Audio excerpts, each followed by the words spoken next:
Coming to you from the city of the weird. Exploring topics from the esoteric and unexplored to dimensions unknown. Shining a light of truth on the darkest corners of our reality. Welcome to the Curious Realm.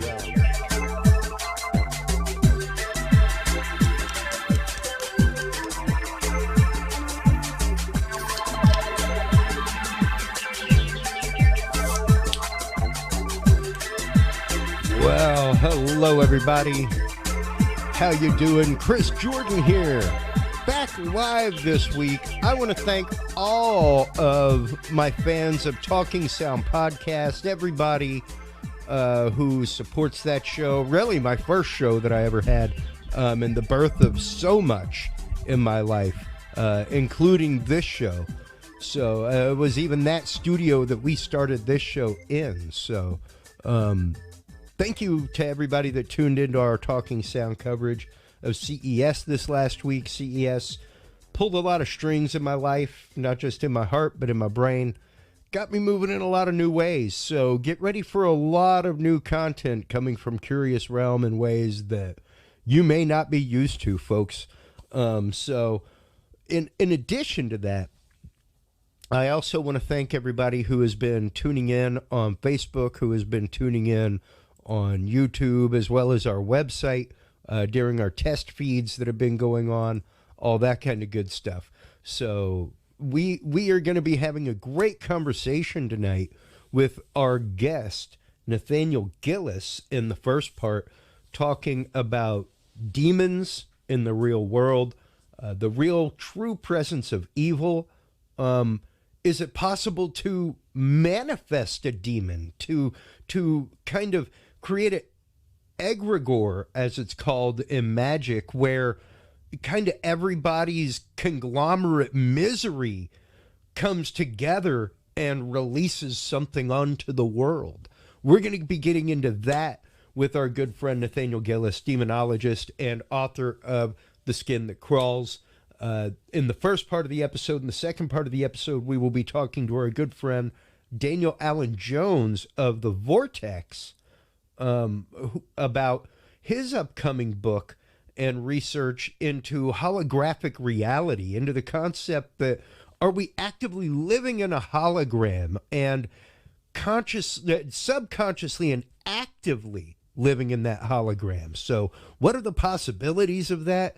Is it possible that that's the case? We'll be getting into that in the second part of the show after a commercial break with Daniel Alan Jones from the Vortex. It just left my head. It got caught in a vortex, folks. Speaking of things caught in a vortex, man, my brain has been mush the last couple of days. Hey, William, how you doing, buddy? Can't wait to come play Tech McMahon on the upcoming Saturday Night Selector. If you enjoy music, folks, stop on by Mixcloud sometime. Our friend William there in the chat box on Facebook has a great show, Wake and Groove, where it's just some good music.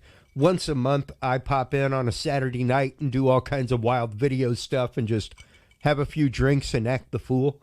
It's super fun, but stop on by and check that out. Mad props to you, Willie, for always tuning in over here.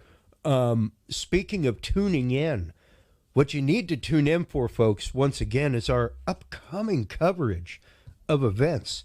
We have officially put in and become a sponsor of the upcoming Southeast Texas Bigfoot Conference in Mineola, Texas. And I cannot wait to go by and just start providing great coverage of stuff like that, talking to vendors, talking to the guest speakers, all that kind of great stuff live from here in Mineola, Texas. It's going to be fantastic. We're also going to be having the folks from Southeast Texas Bigfoot on the show to talk about why they started this event, what the event's all about, and about their research into the world of Sasquatch and Bigfoot right here in our own backyard in Texas. Hey there, listener Chris Thompson and fellow Wake and Groover, as well as Saturday Night Selectee. Hope you're doing well. While you're online checking out everything from Southeast Texas Bigfoot, make sure to stop on by Curious Realm. CuriousRealm.com is the website. Knowledge Vault is where you can go to find all of the declassified government programs, everything else. Tons of documents there, scientific documents, UFO and paranormal, declassified material, all kinds of really cool stuff. Stop on by, check that out. You can also stop on by the store, buy all kinds of great merch. I'm running the show right now from a Curious Realm mouse pad. That's been one of my favorites. Check it out. Support us. You can go to the support page. Make a simple donation. Anything you like. CuriousRealm.com/store is where you can find everything. I'm getting one of these groovy tie-dyes to go do live shows in. So I can't wait. Stop on by. Check it out. CuriousRealm.com/store. And, of course, while you're online doing that, make sure to stop on by Facebook, like the Curious Realm page, as well as join the Curious Realm group. The Curious Realm group is where we post all of the amazing news of the week. That is where we just post news articles from around the world, around different news sources, and start conversation. Let's see what some of those are this week. Right now at afizz.org, persistent radio source QRS-121102 investigated in detail. This has been an interesting source that's been pinging around some of the publications where they don't really know what it is, but it seems to be a persistent signal. So we'll find out really soon. At a CBS News, 23-year-old Good Samaritan saves 3 children who fell into an icy pond in Colorado. Oh my God. Yeah, the drone that I have up there from Mashable is just kind of creepy. It's a flying drone with legs like a bird that automatically perches and sits. Just utterly wild stuff. Out of Yahoo.com, Yahoo News rather, prosecutors say that they'll drop 2 more charges against Ghislaine Maxwell if the judge denies her a new trial. There was an amazing mountain lion that was caught in the Hollywood Hills on a camera. Out of CBSNews.com, doctor no longer allowed to practice after branding patients' livers with his initials. There's some creepy stuff for you. And out of space.com, China's $1 trillion, quote, artificial sun fusion reactor just got 5 times hotter than the sun. That is just some of the articles that we have posted up on our Curious Realm Facebook group. Stop on by, join the group, join the conversation. That is what it's all about, is the conversation. Our guest this evening, man, I have been waiting to have him back on. Nathaniel Gillis, welcome back to the show. Thank you so much for taking the time. You were supposed to actively be like our first guest. You were supposed to help premiere this show with J.L. Carpenter, and you ended up actually coming down with the coronavirus. So how have you been? How have you been feeling? Man, it's so good to be with you guys. And yes, sir, man. So I was telling you before we started the show, my parents had went to Tennessee for Thanksgiving, and I stayed behind to watch the dogs. They were here for 3 days back in town before they were just down for the count. They all got COVID, and then I subsequently got it too. I lost my voice. I had to cancel a conference, and then obviously we had to push back this show. So it was tough, man. I lost, like I said, obviously now I'm still scratchy. But you know what it is? It's like whenever I gain my voice back, I cough, and it just goes back to nothing. But yeah, it's good to be back with you guys. I have some new research that is both deep and concerning. And so, I came prepared tonight, and I'm really looking forward to being back on with you. Man, we had such a great conversation with you last time, and the topics that we're going to be getting into tonight. Now, my audience knows, though I am a deeply, deeply spiritual individual, I am no longer the religious individual that I once was. However, and this is my big caveat here, folks, I am here to tell you one thing. Undeniably, unequivocally, in my heart, I am here to tell you true evil exists. It is out there. It is stalking. It may be, like I said in the intro, just an egregore that we as humanity, because we collectively believe in and put that negative energy into it, it exists. That may be the case, but it's out there, man. And there's some creepy, horrifying stuff that goes on, and even some of those people that do things on their own are like, I wasn't there. So it's just wild. So let's start getting into the concept, I guess, before we really start getting into demons in the real world. Let's start talking about evil in the real world, Nathaniel, because I think that's an important an important distinction to make before we really start digging deep into things. The distinction between evil and demon. Yeah. Evil itself is often characterized as someone with either no morality or a different morality. It's not even that. Let's go deeper. Somebody who has their own victimology. In a sense, they live in a different world. Like if you were to go to a lockdown prison, maximum lockdown prison, you're going to have somebody who had their certain victimology, but they wouldn't let you touch a child. Yes. Right. They wouldn't let you attack a woman. Why? Because in that sense, it's the philosophical question is always, okay, are they moral in that sense? Or is it simply that they have their victimology? And I think that is more prevalent when you start getting into possession cases and start realizing that these entities are manifesting their own morality. They are manifesting the fact that they live in a different world with a different belief system, a different value system. And sometimes in malevolent hauntings and possession cases, we come in contact with that world. The veil thins and we're left pondering what world exists more than the other. Is that the real world, or are we existing in some kind of dreamlike state to which one bleeds into each other? Yeah. And once again, it's one of those. How much of this do we create? How much of this do we bring upon ourselves because of either our naivete when confronted with it, or because of our straight up wanton, almost beckoning of it without our knowledge? Yeah, I think that no one can call it. It's more like ignorance. The ignorance of a thing will often spark fear in the hearts of people, and fear leads to trauma. And a lot of these emotions, certain entities out there will be drawn to.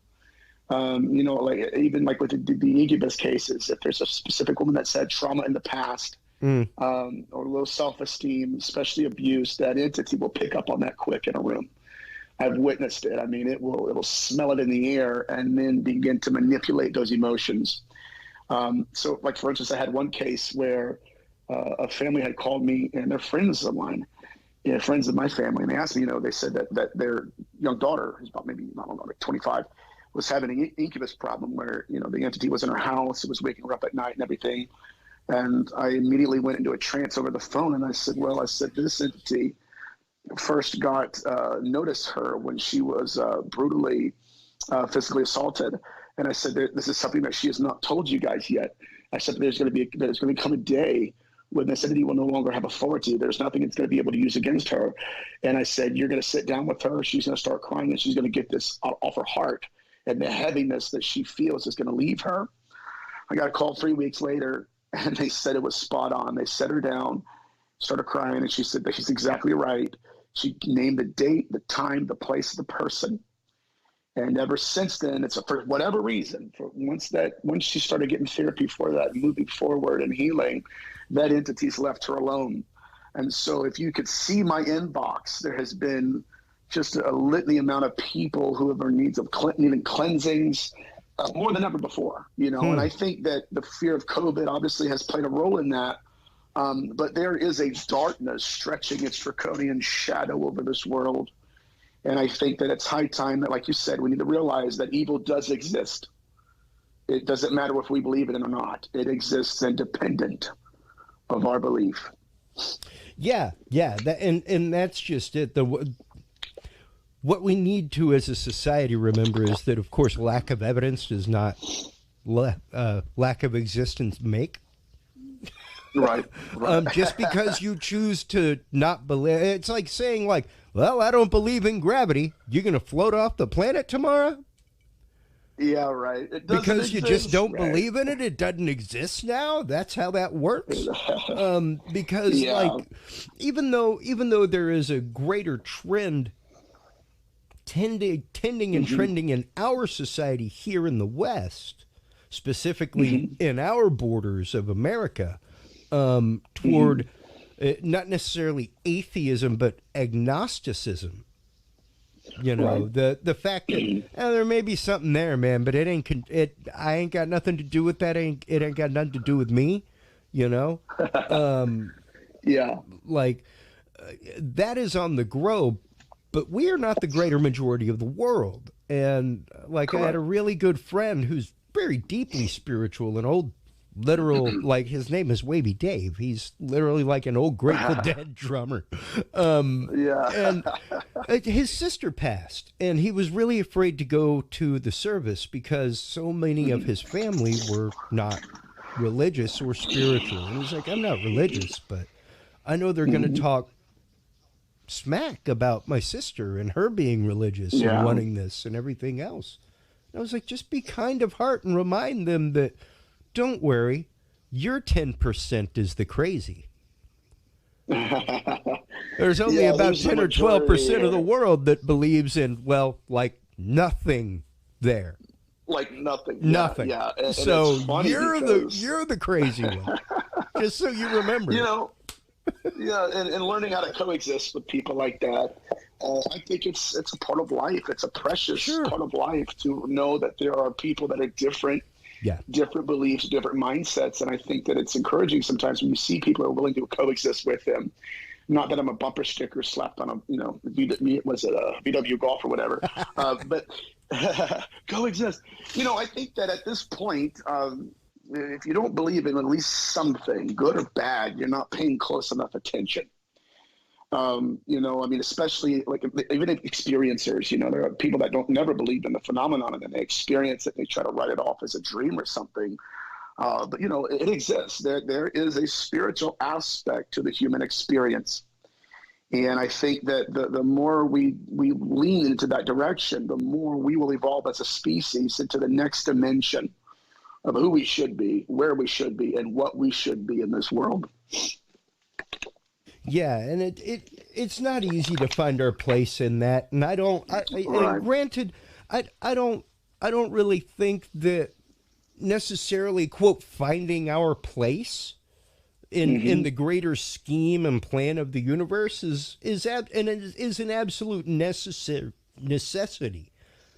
Right. To understanding the capital E of evil out there. Yeah, you could separate evil and kind of look at it a different way. I think we got to embrace the journey too. It's not just the destination. The journey itself is a lesson, and we grow through it. But yeah, man. So it's good to be back on, and dude, I'm excited. I'm already losing my voice, but I'd rather lose it with you guys than just talking to myself all night. Well, no, dude, I love it. With that in mind, let's go ahead and start cracking this nut real quick. Demons in the real world. Exactly where is it that demons come from, as we know them, and how do they interact with us? Why does it matter? It matters. Oh my Lord, it matters. When they're pulling souls out of bodies of people at 2 a.m, it needs to matter. It needs to matter to every researcher. And we need to, obviously discuss this in a deeper context. I think the research and we need to get into this depth because I think that it's happening. We don't know how to stop it. These abductions all throughout history, we've tried to find different ways and rituals to stop what's happening to our species. Sometimes it works, but largely the data is inconsistent. And so we are at a disadvantage because in many ways we're being invaded by the impossible. Now, with respect to the origin of the demonic, there are 2 theories that have dominated demonology. Number one being that these entities are fallen angels. Now, that's a tradition, but the data speaks to them being something completely different, or at least the angel was to be. Now, the second idea of the origin of demons is that the demon is the discorporate, disincarnate body of an individual, a person that lived and died, sometimes through trauma, or even through suicide, or somehow when they died, there was a void in them that left them in what's called a liminal state. And so the ancient idea, this particular ancient idea of demonology, is that when people had a peaceful death or a good death, they would evolve. If they did not have a good death, they would devolve, or they would mutate into something that would return to the house or return to victims and manifest in an ugly way. So what I have decided, though, in my research is that at least this is my personal opinion, that the data that speaks to a fallen angel is not there. I don't think it's ever been there. We're not dealing with entities that have lost their wings and they can't fly anymore. No, that's all mythology. Sure. But when you get down to the texts, I mean, guys, look up Numbers chapter 19 and 11. This is where we get the exorcistic rite. This is where your Catholicism gets their holy water. But I would, and this is very interesting, I would make sure you guys remember that particular text is not about fallen angels. It's about when somebody comes in contact with a dead person. Yeah. And so what happened is our ancient exorcists evolved with that text and said it's not just coming in contact with the corpse, but coming in contact with the spirit that was once in it, the consciousness that once animated that body. And so then what happened, we had people become possessed by the consciousness that left that corpse. And so then your priests would have to go to Numbers chapter 19:11 and fulfill that ritual. Now, throughout history, your exorcists said, and especially Catholicism said, that this is a ritual to cleanse somebody from being possessed by a fallen angel. That's not scriptural. It's never been scriptural. That is designed to cleanse somebody from literally a ghost commandeering their consciousness, commandeering rather, and possessing their bodies. And so that's one of the reasons why I lean heavily into believing that demons, or what we would call demons, is simply discorporate consciousness. People who have lived and died, and they're in between two worlds. So that's where I lean on the subject. Well, and it's interesting because one of the I'm actively reading from my Roman ritual right now. But whenever you go into the exorcism of the possessed right here, one of the things that it especially warns against, third thing, especially, he should not believe too readily that a person is possessed by an evil spirit. Right. You're right. And that's a testament to the evolution of exorcistic rites. They didn't used to do that. They used to beat them with clubs. Oh, sure. Well, I mean, hey, back in the day, man, I'm a redhead, you know. If they thought you had some kind of evil spirit in you, you were going to end up in a sack in a river, or right. Yeah, it's not going to be a good day. You were the reason that crops didn't grow that year, right? Come here, you. Exactly right. They demonize you.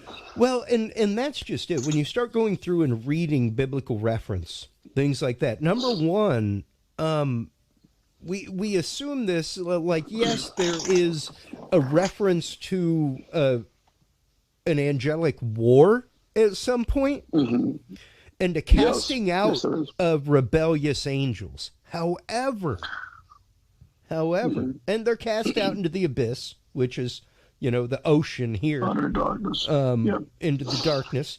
And what's interesting, though, is that every mention of Satan, Lucifer, the head of these angels in the Bible, he is hand in hand with God. Every mention. Oh yeah. He was not once even in the admonishment of Satan in the Garden of Eden did God oh darn you rascal, anything like that. Exactly right. It was kind of like, okay, well, because you did this is going to happen. But it was seemed like kind of an expectation. Almost without that, we would be puppets, according to that story. No free will necessarily. Right. Only free will we had was to choose between the trees. Oh, yeah. Yeah. Don't even touch it. Don't even touch it. Don't even look at it, or else, you'll surely die. And then the serpent was like, well, I'm sure you won't die, but, you'll know some stuff and you may want to die, but, you ain't going to die. And sure enough, truth told. And it's interesting because when you go further and you start digging further, it's not until the New Testament that we get to the point of demons possessing something. Yeah. Well, I'll tell you what. This is what's called the cursed text. Your scholars don't know what to do with it because it doesn't make any sense. It's Psalms 109:6. And David is not arguing with God, but he's talking to God about a particular man that has been falsely accusing him. And David throws out, hurls, like just out of the corner of his eye. He's like, maybe I'll say this. And it's a text for demonologists because it's enchanting. But anyways, he says, place over him, his enemy, a wicked man. Now, and in order to understand what David is saying, there's a word for wicked in Hebrew. It's called rasha. And that's the same word in Hebrew that means possession. And so your ancient demonologists, especially in your Jewish demonologists, believe that was the first mention of even the concept of an evil man possessing someone. Now, what's fascinating is this points to, it's crazy, man. What's even more interesting about it in my mind is how that he says, place over him a wicked man, or set over him a wicked man, and place a Satan, not the Satan, a Satan, at his right side. Now, the reason they say that is because, and this is going into Jewish demonology here, is because they believed that when there was a possessing entity resident within a person, that there attached to that entity was a Satan that was punishing that disincarnate person. Yeah. And so they taught that this Satan was an accuser, that it was lodged right next to the possessing entity. Now, this is why in the 16th, this is just not to lecture, but we're getting into it. This is why in the 16th century, while Catholicism was separating itself from their Jewish roots in terms of demonology, they were basically solidifying the fact that Satan's a real entity with agency. But while that was going on, Isaac Lurie in the 16th century was in a province in Israel called Safdi, and he was telling his students that there are many entities that possess people that are dead, ghosts. And so it was during that portion of history where Catholicism is basically de-Judaizing its roots, while Kabbalistic exorcists were coming up with their own potions and whatnot. So my point here is that it's all consciousness, and that in Psalms 109:6, they introduced the concept of disincarnate people possessing individuals, which is it's very unique. But well, and how much of that is done of will, and how much of that is done or even can be done against will? Because of course, we have exorcist James Cloud on. I hope you're tuned in tonight, bud. It's one of those that, at least from all teaching that I know, either Jewish or Catholic, Christian, whatever, that though you are being stalked, you kind of have to leave the window open, like with a vampire, right? Yeah, to a degree. Not that you can't be tormented, not that you can't be even demoniacally obsessed, as the great Malachi Martin would put it, which is, that point of straight up such hardcore addiction that you have surrendered your free will to the system of whatever it takes to feed that addiction. you start doing things that are uncharacteristically not you. Stealing, lying, cheating, doing whatever you have to do to feed that monkey. That's kind of a point like before possession, where you've relinquished your free will to a quote demoniac system, to something of just utter greed. Correct. Man, I think that it's important for researchers to understand the origin of possession and what their intent was in antiquity. Now, possession first began through idolaters. What idolaters would do is whenever they would have a family member die, they would go out and they would go to an artificer of metal, and Second Chronicles talks about this, and they would create an image, a likeness of that deceased ancestor, and the consciousness of that ancestor would then step into that image. All right. Now, the reason was that this was not only, in their mind, it wasn't just an image to them, but it was a way to self-replicate their species. In addition to that, it was a way for them to stay alive in this dimension. Now, if you go to the Golden Bow with James Fraser mentions another aspect of this. It's very interesting, because we're dealing with the afterlife here. He talks about the ancient warrior who was on the battlefield, and he said that when he was mortally wounded, they had some form of teaching that they had mastered to where they would leave their body, they would dispossess their own body and possess someone else. In that way, their consciousness existed out of the body, even though their material course was laying in the battlefield. So even according to idolaters, their whole species was using possession as a way to preserve their existence and to self-replicate their species. This is important, guys. This is why if you go into the 16th century, because we're getting into consent now, right? Do we have to do something? Do we have to open up a door for them to come into us? Well, in the 16th century, we have a weird phenomenon. It's not really weird. It's been going on since Genesis 6. But there were women that were going to bed at nighttime. And they would be approached by a former lover of theirs, or what they would think was their husband. And to them, they're in a dream, right? It's not real. We're in a dream. And the entity would coerce this woman into a physical relationship and an intimacy. And what started happening was women were waking up all across the province in Israel, Safed. They were waking up the next morning possessed by the entity they had just encountered in their dream. So what was the point of possession?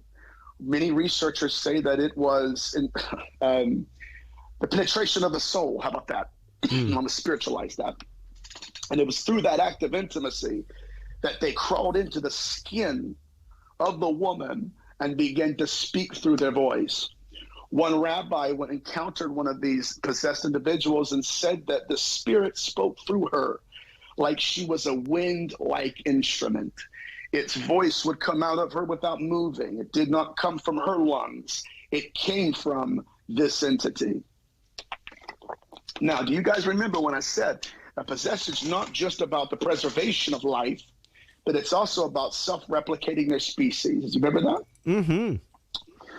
All right. This is going to be interesting, because we're going to tie, because I know we got maybe 20 more minutes. So I got to tether this, tie it to the UFO abduction phenomenon real quick. Do it. So these entities mutated in their pathology, which they have done through millennia. And it wasn't just that the next day these women were becoming possessed by the entity they were intimate with, but they started becoming pregnant with the entity they were intimate with. And so they would go to the priest, or the rabbi rather, and the rabbis write in their diaries how these women were possessed by the entity that's talking through them. And then they would look at her womb, and it was crawled up in her belly in the fetal position. And so this is why I believe, and I lean towards this theory, that possession is a form of pregnancy. Always has been. Interesting. And again, yes, and this is very important, because I do believe it wasn't just the entity itself. But do you remember when I told you that the reason they were possessed is because they were intimate with an entity, correct? Yes. And then next thing you know, they're impregnated with it or by it. Interesting. Wouldn't you know that we have women all across the world, I have worked with them specifically, women who have had this very phenomenon occur to them. Women who, while the possession didn't occur, they were intimate with an entity in a dream state, and then woke up the next 2 or 3 months, they realized they're pregnant with something. Wow. So this phenomenon is not limited to the 16th century. It's not a microcosm in time. These entities have been manipulating our species for a long portion of our history. But again, it's not just the pregnancy was not just them creating a body and trying to preserve their life, but they're also self-replicating their own species. Dr. Carla Turner had an abductee who said that she had a dream state. It was a dream almost like, and she encountered an entity that they had coition, they had intercourse. And in the next 2 or 3 months, she's pregnant with this child. And she sets her husband down and says, listen, I know we haven't been as close to each other lately, but here's what I got to tell you. Think I'm crazy or what? But I thought it was all a dream. And she says, now I'm pregnant with this child. And she says, honey, I do not believe that this is a viable fetus. In other words, I believe this baby will die in my womb. Sure enough, it dies. Now, this is when she is being in a memory regression with Dr. Carla Turner. You're going to need another drink for this. I'm just kidding. Mm-hmm. Dr. Carla Turner said, she's telling Dr. Carla Turner, she starts crying. She goes, what I don't understand is the next time I'm abducted, they give me a hybrid child with the consciousness of the baby I lost in it.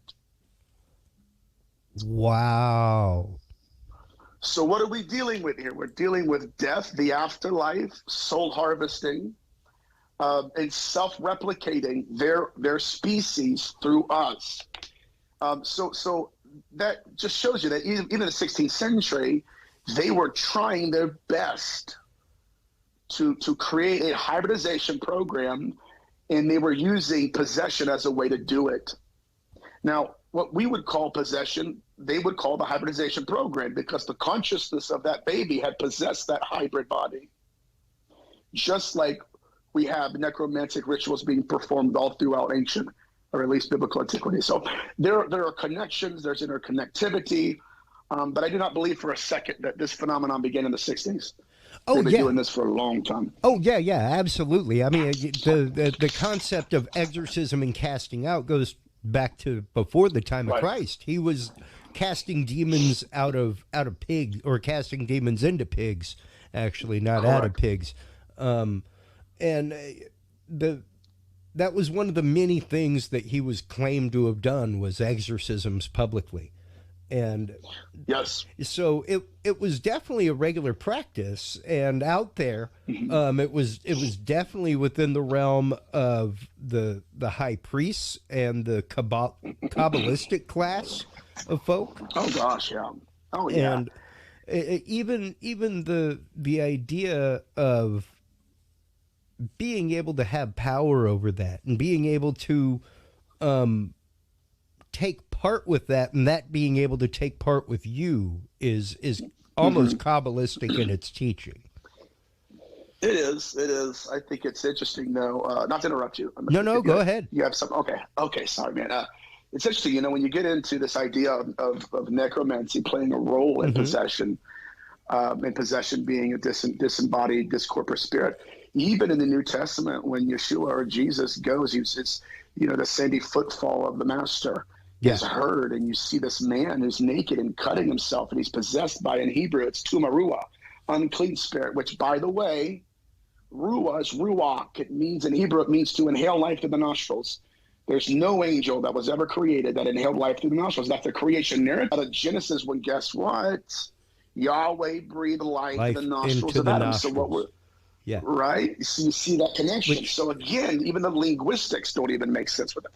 Yeah. Which once again is what actively and always will protect us against the demonic, is the fact that we are, amongst all of creation, at least by rabbinic teaching, the only creation which was breathed life into by the Creator, Yes, sir. which means that we also have that power of creation. Yes. And yeah, it goes into a lot of that teaching, and when you start thinking of it that way, it really starts to make a lot of sense. It really does start to break down a lot of barriers. Oh, sure. And now, granted, they back in, and this isn't even just ancient Judaism. This is pretty well modern Orthodox Judaism. Still very much goes into sins of the father. Correct. And the fact of these things can be passed down hereditarily. The kind of the same way that you have a predisposition for alcoholism in your family or addiction, right. you have a predisposition to demoniac possession. Right. It follows the bloodline. And you're exactly right. I've had cases where that's happened. And it's a definite presence in the world. But like when Jesus is on the beach there, and you have a man, he's possessed with unclean spirits. Yeah. Again, in order to understand the context here, he's a Torah keeper. He goes to the Sabbath every day. And so his scriptures that he's reading from, and he's not the New Testament, it's the Old Testament. And so in the Old Testament, Yahweh talks about a form of necromancy, and this fits the bill, guys. He talks about someone who goes and strips themselves naked in a graveyard, who starves themselves, cuts themselves until they're possessed with unclean spirits. Well, why are these particular demons in a graveyard? Because they're dead people. These are people that lived and died in that area, and now they're possessing people. And that's why when they went to Yeshua, they said, okay, don't make us leave the land. Right, we have history here, so it's very fascinating. But again, that's the reason Yeshua did what he did, is because it was written in the Torah specifically not to do what that person was doing. That's but right. That person wasn't trying to conjure angels; he was there to be possessed by ghosts. And again, I'll stop rambling about that. But I think the whole phenomenon. I don't massive. think that, the funny thing is, though, I don't think that you're rambling about that, and that's just it. Yeah. There is so much whenever we talk about possession, with James Cloud, with you last time, so much is about intent. And the example that I give people all the time, I mean, hands down, my top 3 movies of all time, Exorcist is in there. I love that movie. I love that movie. And Captain Howdy, the possessing spirit, who starts playing with her through the spirit board, through the Ouija board. Yeah. Just a game, but it's the intent behind it that makes the difference. And when your intent, and there are very few things.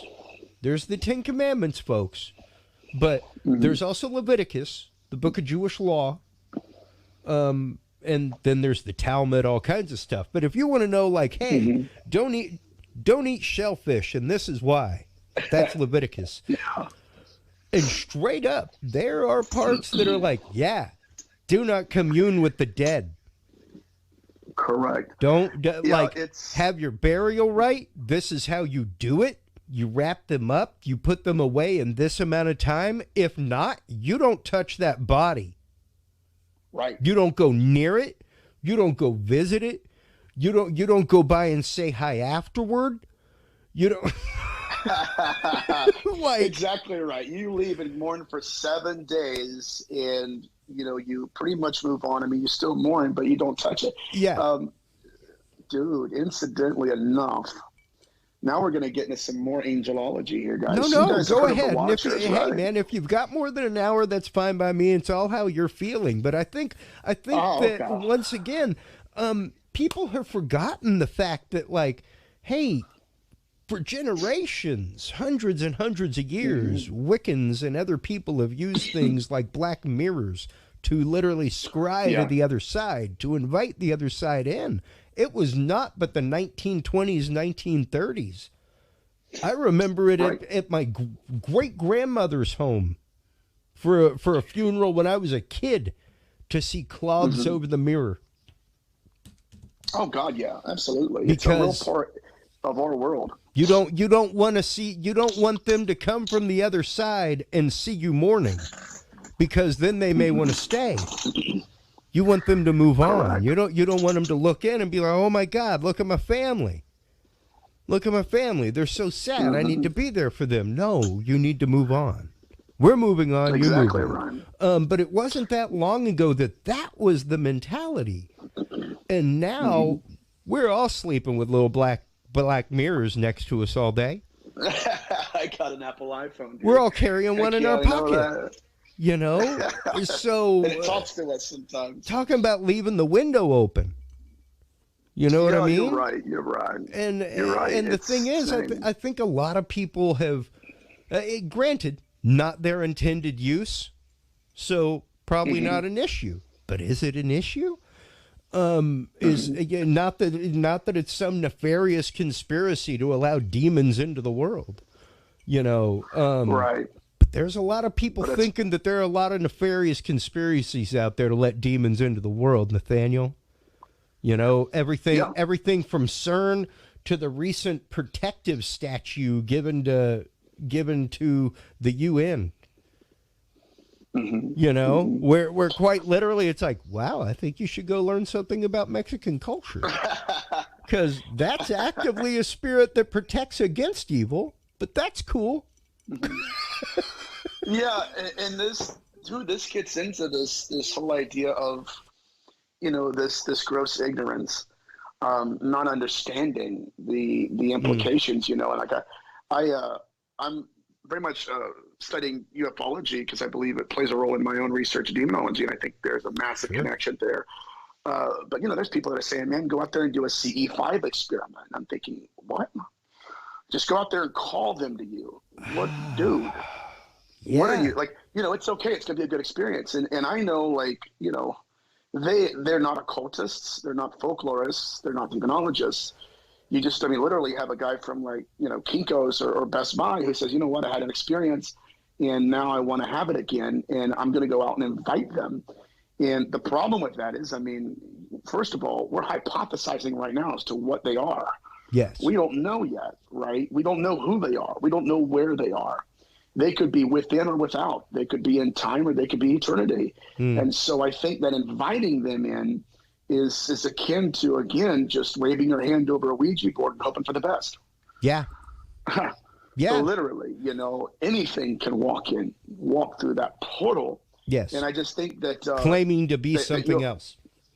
Exactly right. And I've experienced that with cases that I've had where, you know, people, remote viewers, think they're working with guides, and next thing you know, they're not. You know, they've been lied to the whole time, and then you gotta wonder, okay, what's been really going on with these sessions? But yeah, these entities are deceivers. I mean, Dr. Carl Turner told us that. They're liars. They lie all of the time. And, you know, so I think that needs to play a role in our research. But again, we have no idea what they are. I mean, we can hypothesize like I do and others do, but... And like we're doing right now. I don't like that. Exactly right. Exactly right. And, you know, with the Ouija board, hey, is my Uncle Ted there? Sure, there'll be a Ted, but it could be Ted Kaczynski. Well, you won't find out till later. well, and it's also just the fact of, you know, science looking for the expected result. You know, how much are you tainting your own experiment? And that's as somebody who's been on paranormal investigations, things like that. I'm just here to tell you folks, is A, someone who's been involved in paranormal investigations, and B, somebody who's been involved with broadcast and broadcast media. Right. That what you are seeing on 95% of paranormal shows is utterly made for entertainment. Nothing more. You do not taint the looking of evidence with the moment. You don't. Because now you're looking at it through a filter. You're not looking at it dispassionately. And that's not what you do for science. That's not what you do if you're trying to prove or disprove something. It's what you do if you're trying to get a zazzy shot for a camera. Yeah, that's sickening. The prostitute fear. And then also, in addition to that, the utter invitation of conversation. No. No. Because you have no idea what you're inviting. No idea. No. Hey, if a psychic wants to respond to something that speaks to them, cool. But Right. just average Joe hopping in, yo, Jimmy, you there? Oh God. I don't know about that. I just don't. It's sad, man, because once you get into that real quick, throughout history, the devil, at least for the demons, people call him the devil, but people like that. Devil got a bad rap. Period, Dark Ages. Yeah, they would find these guys the next day with their neck broken to where their head was on the other side, and their body had been dragged all through the night. Because a lot of these entities, they're pretentious. Yeah. And it's like Aleister Crowley tried to tell people, like, if you perform these rituals, they're not going to respect you. Yes. They're going to feel disrespected because who are you? And it's, if you have Joe Schmo out there who just has a starving curiosity, you never know who you could run into. They can discipline you. Yes. With what active power do you speak? Not power given to you by birthright, because, well, that's the last. Tell you what, go up and tell somebody right now that you're quote entitled to something. See how they react. All right? Yeah. Now go tell this entity that's been here for 200 millennia that you're entitled to anything. See how they react. It's kind of funny. You have to exactly right. It's kind of like, I hate to use the terminology, but I just watched one of my favorite movies, Scarface. And as Scarface says, you know what gives orders? Balls. That's what gives orders. That's what gives orders. And unless you got something to back you up, Jack, you got nothing. You got nothing. And how many times we've seen that, man? I mean, especially in the field. Again, like, I've been in cases where even if it wasn't demonic or something, even if it was just some kind of consciousness that was, decent, good person, there's still that edge of something holy other. Yes. WHOLLY, right? WHOLLY. Holy other in the sense that there's something here that is transcendent. It's not just consciousness, it's spiritual, but it's saturating the entire building. But again, you're right. I mean, and what's sad is there are a lot of researchers, not even researchers, just people that want to be experiencers. And they'll actively seek it out. And I think one of the reasons that's damning is that these entities have proven that they can weaponize our beliefs and memories against us. Yep. Even in demonology, we have cases where these entities would manifest as dead people, and they would fly witches out to their sabbats and manifest to them as either a former lover or a husband or a corpse. And what they had done is they had plucked a memory, an image out of that witch's mind and conformed to it. Yeah. And and granted, like, hey, over here in the library, all that stuff, like, believe me, I got the Seals of Solomon. I've got all that. I've read them. I would consider myself ill-versed in what I talk about half the time if I hadn't read things like that, the Emerald Tablets, all that kind of stuff. But you've got, much like Dr. Strange would say, the warnings come after the spell. I like that a lot. Don't just go off drawing chalk circles on your floor, folks. Because once again, ain't no circle matter if you've got no authority from which to speak. And the authority granted Solomon was granted Solomon. Correct. The man. Even to go into some of the passages you were speaking of earlier from Psalms were things that we read in the seminary. Being baptized in the order of Melchizedek of old, stuff like that.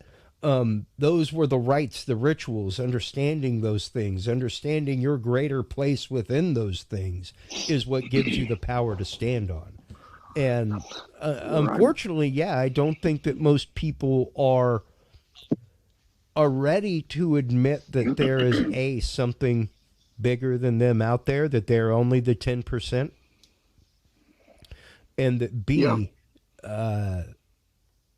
that they're victim to something, or that they could be. Yeah, you're right. That there's an evil that cannot be contrived by Yeah. the imagination of a man. It's not dark. It's literally like antimatter. Yeah. It's not the absence of presence. It's anti-presence. It's something completely different than what we could imagine it to be. So we have to put words to the silence. But again, I think that a lot of this research, obviously, it's up to interpretation. But I think that if anybody listens to my interviews, I think it's irrefutable now that this phenomenon, it's literally been here throughout history.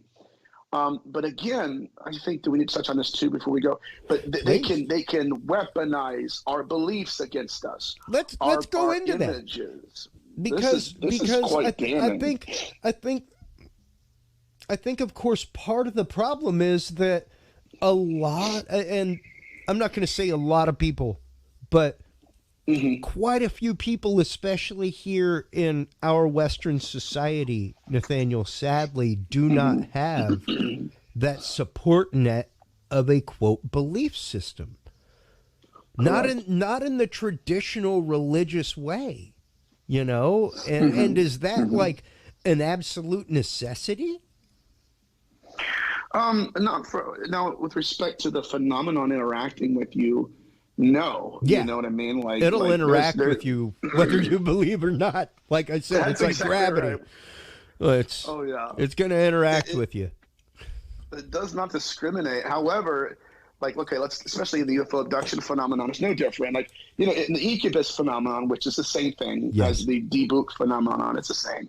It's the way they approach us. They would appear to us in the image of someone we know or that we believe in. And now that's just a demonology, but the UFO abduction phenomenon, it's the same thing. We have case studies where individuals call on Jesus and they manifest as Jesus, but they do not manifest as the Torah-keeping Jew with the tallit on. In the first century, they're manifesting as the Swedish Presbyterian version of Jesus, that never existed according to history. Why? Because that person envisioned Jesus to be like that, like that imagery, right? It's a white guy with blonde hair, not an olive-skinned Jew. It just makes sense. So they'll take it out of their brain, and just like they will do in antiquity, they'll step into the image, and they'll be that image until they get what they want from us. Which incidentally, I've been doing a lot of research lately in the witch era. And by the way, for the research out there, Ariel Masters his books are incredible. So you got to get a hold of him. His books. But anyways, dude, he's a monster. Oh my God. But he's talking about just some of these sabbats that these witches were flown to, by the way. Hello, ufology. Flown to. And that during these sessions, they would, having intercourse with what they call demons. Sometimes they were corpses.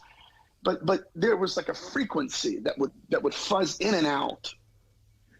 And for a fleeting moment, these women would look around and they would realize that what they're seeing was not really what was going on. That in many cases, this is Montague Summers' work right here, that they were being artificially inseminated. Hello, UFO abduction. Wow. Poked and prodded by metallic objects. Hello, UFO abduction. And what these entities had done is ran a program on them. Where they thought they were, they weren't. Who they thought they were with, they weren't with.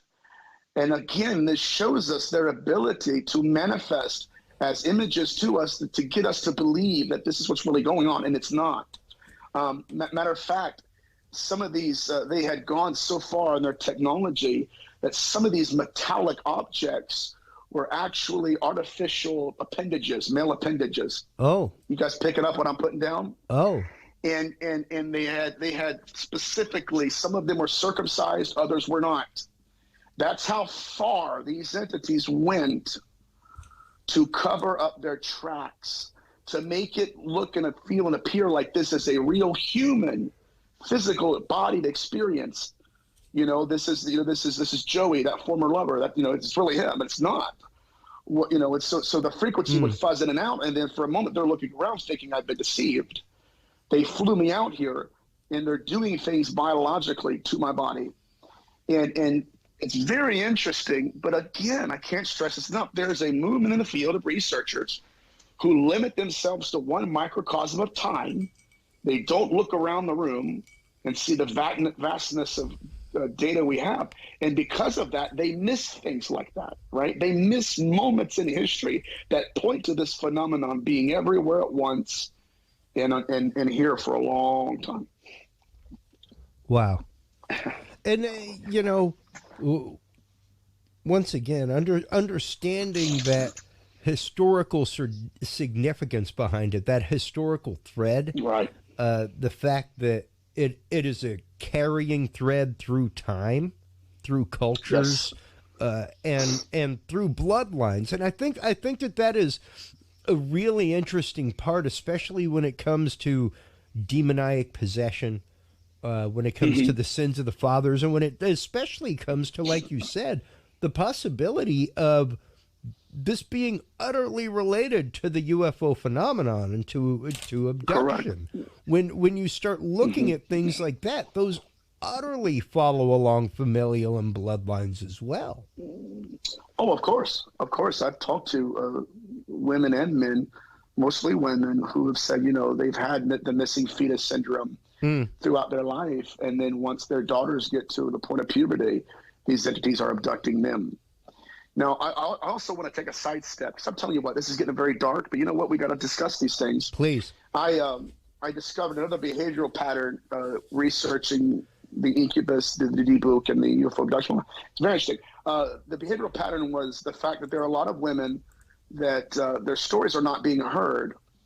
And for one reason, the most prominent reason, is because what's happening to them, they are being visited by an incubus, which is just a spirit that appears to a woman in the form of a man. That's really what it is.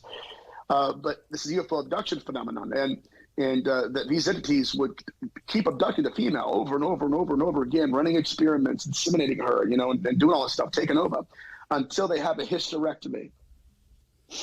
And then it stops. And so when I mentioned that, I first mentioned that, I think it was early last year, if not the year before. And next thing I know, I had one woman email me. She was on the side. She pulled off the side of the highway. I'm on the side of the highway. Was crying, messaging me and saying, "Oh my God, she said, you hit the nail on the head." She said, "That's exactly what happened to me." She said, "I would fear for my life and I wouldn't understand it." She said, "But for some reason, I went and got a hysterectomy because she was having gynecological issues." Hello, UFO abduction. And when they realized they could no longer procreate with her or through her, their attention with this individual was finished. And on and on. Dude, on and on, I kept getting emails from different individuals, experiencers, telling me the same thing. So what does that point to? That points to these entities are not after women because, you know, they think they're all hot and stuff. You know, no, it's not a sexual aspect like that. Yeah. It's literally to procreate, to self-replicate their species and step into their skins. Well, and that's very unique. And hey, if it takes the deception of attraction, everything else to accomplish that goal, sure. Correct. Sure. Correct. Why not? That's all part of the deception. You know. It is. And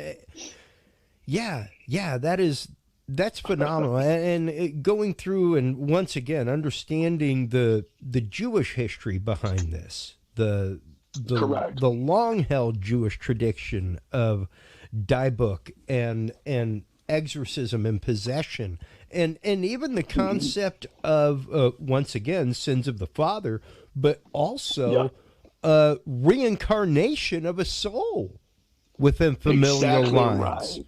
So Absolutely. If you're talking about the reincarnation of a soul within family lines, that, like, what an opportunity for a quote demon or somebody trying to spread their seed and bring something up specifically. If you can not only keep the genetic line pure, but you can find them after they've been reincarnated into the family line, boy, howdy. What a bonanza. Yeah. And what's crazy is this might be woo for some people, but listen, these case studies are teaching us something troubling. Not only are they learned on life after death, not only do they have the ability to pull the soul out of the body, they can keep the body alive with the soul out of it. So, Yeah. whatever we're dealing with I mean, they're evolved to the point of, oh my God, like it's almost makes you breathless. But, this whole idea of using us to self-replicate, when you're a spirit without a body, you have what's called the disability of being, what I call that. The being a being, right? You are a being, but you don't have it. Like you don't have a body, and so they have the disability of being. And so what you have here, especially even in Genesis 6, is you have disincarnate consciousness, apparitions that are wanting bodies that look like they're ghosts. This is very interesting. In the Apocrypha of John, it's a commentary on Genesis 6. I wasn't really satisfied with what I read in the King James Version. Sorry, it's Shakespearean. That's not really. I'm very much a New American Bible or New Jerusalem Bible. Those come directly, especially when you're talking about New Testament, really any of it, because the Old Testament includes the actual Apocrypha, which was removed, which was totally and wholly taken by what Orthodox Judaism was using at the time. Absolutely. And then add to that the fact that the New Testament is written in the original Coptic Greek and translated from that, not from a Latin translation of a Greek translation of the Coptic or Aramaic. Oh, God. And you just, And then on top of that, you add to the King James the fact of it's written in a legal form of English used by the court, not in the vernacular, and that's translated from Latin, not translated from Greek. It's like telling jokes in other languages, folks, and expecting people to laugh. And even especially Paul's letters, Paul is answering questions. Ooh. Paul, I love Paul. I love Paul. Don't get me wrong, but I've always wondered why my church doesn't read more from Peter on a Sunday. Keys of the kingdom, right? He sure was about that whole love everybody thing, No, cut your ear off. But let's get into Genesis 6 real quick, and what that means. All right, so I got into Genesis 6. I grew up in Christianity. I know a lot of rabbis, and I read the rabbinic texts. The problem is we don't know why these entities fell in Genesis 6. Philosophically speaking, even theologically speaking, if you're an angel, you're not fallen. If you're a fallen, you're not an angel. Just that, and so what you get down to is this many researchers, in order to understand what a fallen angel was, they have to look at the belief system retrospectively. In other words, we have to look at what we believe now according to what we have, and then look back to them and say, okay, this must be what they believed, right? And that's it's very troubling, and it's difficult to do. But anyways, in Genesis 6, the King James Version leaves a lot to be desired. And so I started searching and going into ancient texts, trying to understand, okay, what really happened? I don't want to know, I really didn't care if these angels were sexually attracted to the women. I don't care if these women were looking. Yep. None of that mattered to me. I wanted to know exactly how they manifested. And so the Apocrypha of John was written and preserved by Egyptian monks. They were Christians. And they had preserved this ancient text so that other people, when they would read it, they would understand how this occurred, not why it occurred, sometimes not even when or where, but how these entities manifested to the women. Now, in the Apocrypha of John, it says that these entities manifested to women in the images of their husbands. Hello, incubus. Hello, UFO abduction phenomenon in many cases. And in the absence of the real husband, he's not in the room, he's gone somewhere else, or he's deceased, these entities would manifest to the women in the images of someone they were intimate with. This is powerful. This gives you intent. It's very interesting here. And it says that at the moment of conception, they stared into the eyes of these women and then reversed their apparitions to what they really looked like. Now, the reason they did this is it's what's called an obstetric tradition. In biblical antiquity, they believed that whatever man the woman was focused upon at the moment of conception, she would create a material image of through her womb as a child. Okay?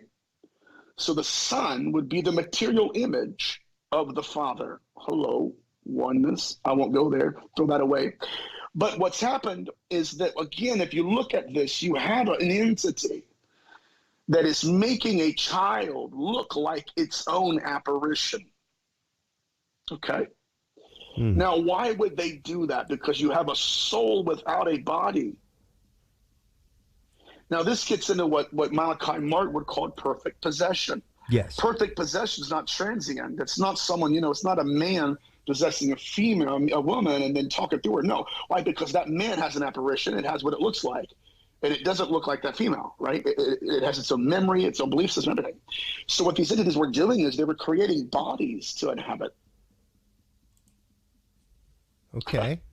That's why they were also called the Rephaim. In the Hebrew, Rephaim is not just giants, but it means the deceased, dead people, just like the Dibuk, just like in idolatry and necromancy. And so what these entities were doing is they were creating what's called social skins to possess and take over. And in doing so, they created a hybrid species called Nephilim, Nephal, fallen ones. Yes. It's very interesting. So there's also an argument, okay, whether those are the angels or whether those are their children. I believe they were the children. But if you understand that the Father and the Son were the same, that the Son was the skin, the Father was the soul, now it makes perfect sense as to why they could be giants, the Son, and still be Rephaim, the Father. Yes. They're dead. They're dead. This gets deep, and I'll be quiet on this, but that's why in the Old Testament you have the Amorites going in.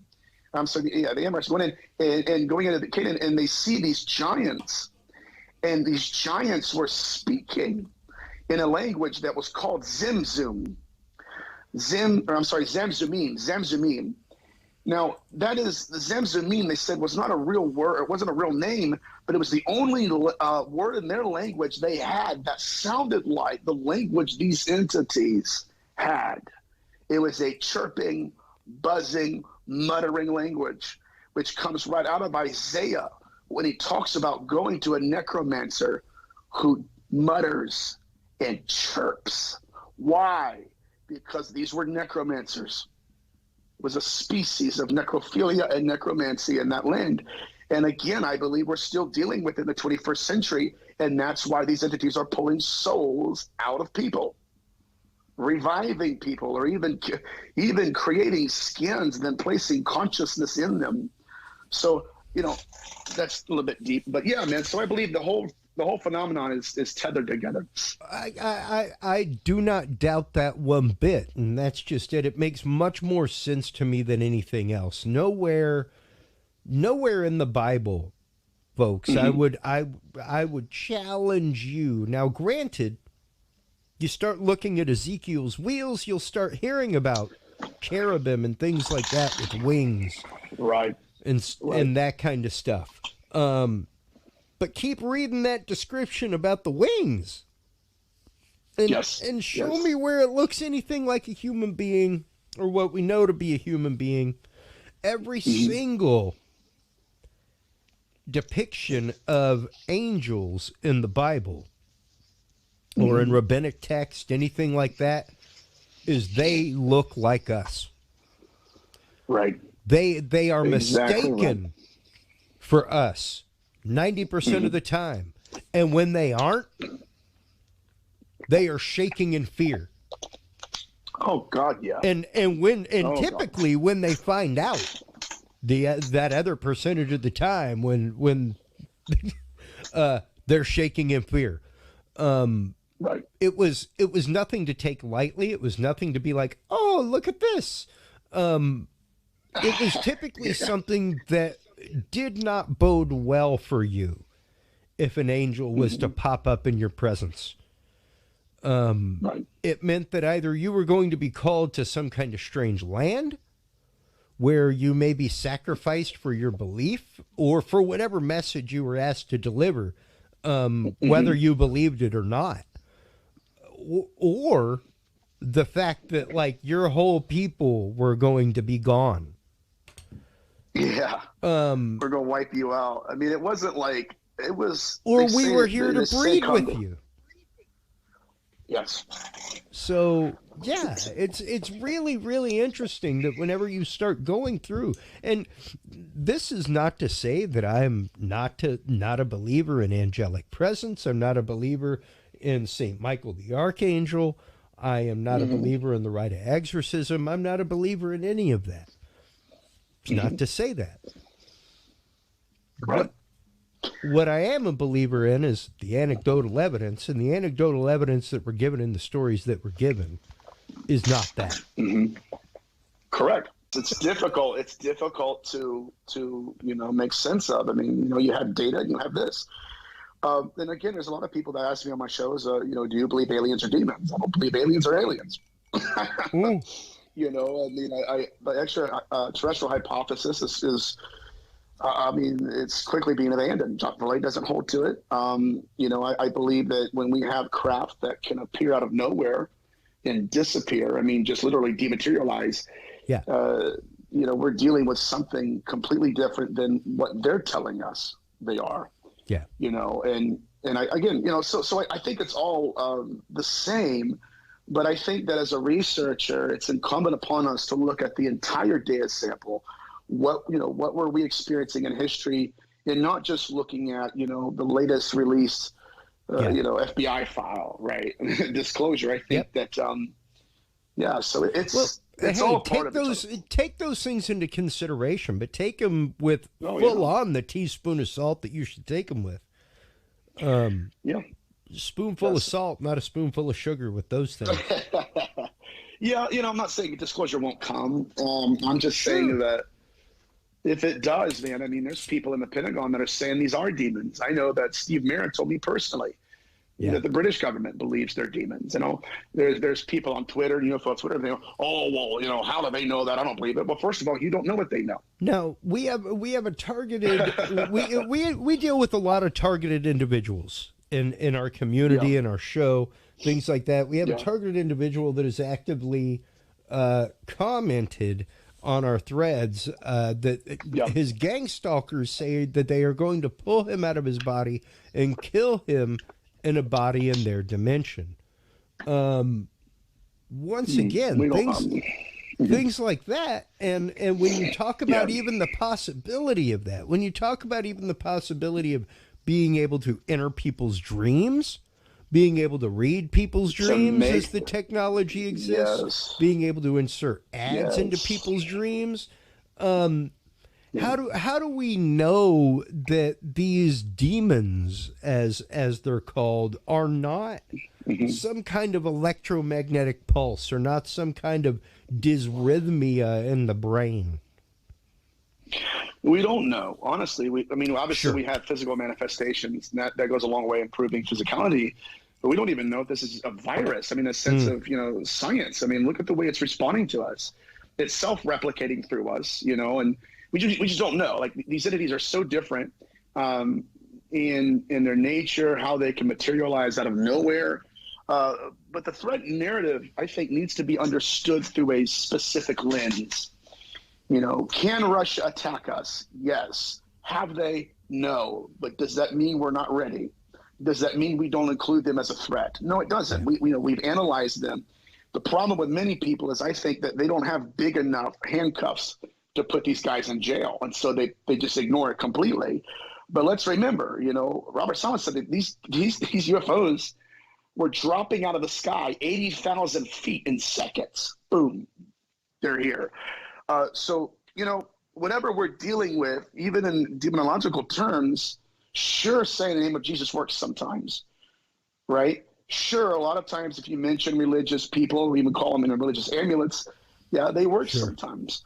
But I have evidence that many times they're using these amulets against us. Like that remote viewer whose son I was talking to gave me pictures of how these entities took his father, and then when they took his soul out of his body, and then when they put his soul back into his body, they had carved 3 different religious amulets in his chest. They're different religions completely. So what does that mean? It's almost like they're using amulets and symbols as a mathematical equation. So even in that context, we're outgunned here. Again, they're playing by different rules because they're playing a different game. Or even the fact of your symbology means nothing. And once again, as I said earlier, with what authority? Correct. Because you can hold it out in front of you? Mm-hmm. With what authority are you stopping the vampire? With what authority are you stopping the demon? Is it because those are the rote words that you know to say? As they would say in Greek, hekos, estebobili, away, unclean spirits. Great. Do that while you sprinkle salt all the way your house. But with what authority? But with what authority comes the question. How do we attain that authority, Nathaniel? How do we attain the authority to disseminate betwixt the two? I don't know. How do we attain the authority to cleanse ourselves, to keep ourselves aware, safe, keep our loved ones aware and safe? There's a part of me that, my Christian tradition says pray and fast, and sure. And that's good and that's fine. But again, pray at least. Okay. If it's your thing, go for it. But at least pray. But even like the Catholic teaching of use the cross. I mean, when you get into Carmen Snedeker in the Hong in Connecticut, she had a room where the crucifix was over, and she said the entity wasn't going in there. You would go everywhere else in the house but that room. Next morning, that crucifix is gone. It's in the room. Well, if it didn't have power to enter the room, how did it have power to remove the crucifix itself? Well, and much like the object was desecrated by Regan. In The Exorcist, the object is not what holds the power. Correct. It is an object. That's what it is. And hey, like I said, here it is, right here. Just because it's here and I can say the words, and even though I can read the words in Latin, with because I've got an old school one with Latin on one side, English on the other. But that does not give me the authority with which to use the words. Correct. My belief, my faith, my every core of my fiber of my being, I think might give me a little bit of sway. But it's also one of those of, hey man, I left for a reason. I don't know that I'm ready for that. I've already shown the fact that I failed a couple of battles like that. I can't even imagine a big one. There are a couple things that would keep me in the right to do so. But how does the average person prepare themselves for this and deal with this? Because hey, I was a person of deep faith, still of deep faith. When I went to the seminary, deep religious faith, now deep spiritual faith. I no longer feel the call to the church on a Sunday. However, my belief in what's going on in here, absolutely. I don't think that my going to a church on a Sunday or not has any effect on my child or his soul or anything like that. I don't really believe in the sins of the father in that way. But when it comes to the fact of my son understanding what leaving that door open, what leaving that, quote, portal open is. Yes, sir. What leaving that portal open is, what that looking up at the sky and saying, please show me, take me. Oh, my God. You're right. That still blows my mind. And I know people are like, oh, my God, I had such a great experience and I saw a light. Like, okay, that's high five, right? Saw a light. And it's not that I guess I'm discounting, but I think that just because you saw a light and it didn't doing that to me is no, and I'm not saying that I don't want to go on a mystical journey on a magic carpet out in space, man. Come on, dude, please. I would love. I have, believe me, my wife stopped me from like Yep. magnetizing mercury and spinning it here in my home studio, which is also my workshop. She was like, no, you can't do it. When she saw what I was doing with RF and that it messed up my radio clock and it started looking like the Predator writing, she was like, okay, no more. Our baby sleeps on the other side of the wall. No more high-end RF in the studio and in the house. Exactly. And then I have a laser system that I wanna be able to pulse messages with, but it's also one of those like, do I really want to pulse messages? Yeah, right. What am I gonna catch? What's gonna be? Yeah, like I brought up last know. episode. It's one of those. Think about every single society out there in the universe. The only thing they have of us is what we have transmitted with zero context. Correct. That's horrifying. That would be a nightmare. Some of that would be horrifying. So imagine the opposite end with demons. And it's what we've transmitted with every nuance of context. Talk about a means of control.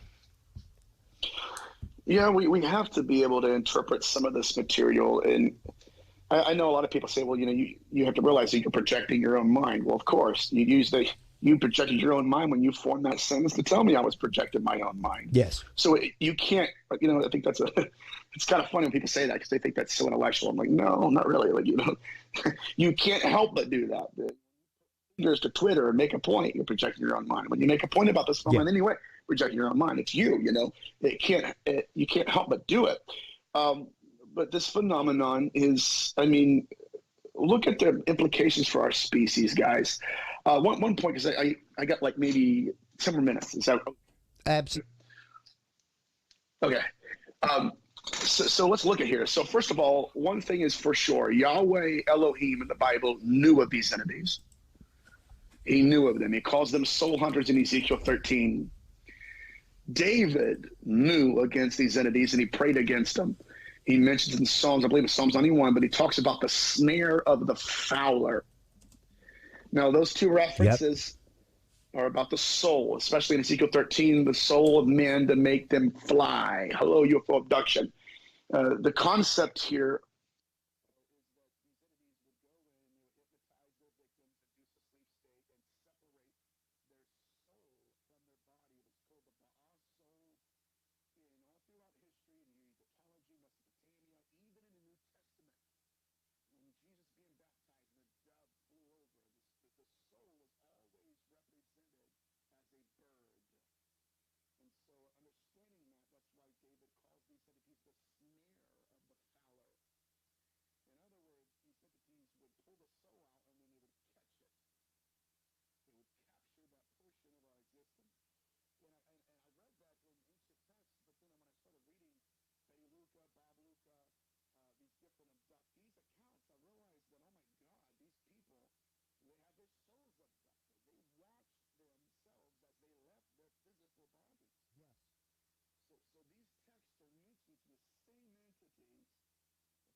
it's not like they just started knocking on our doors because we got television.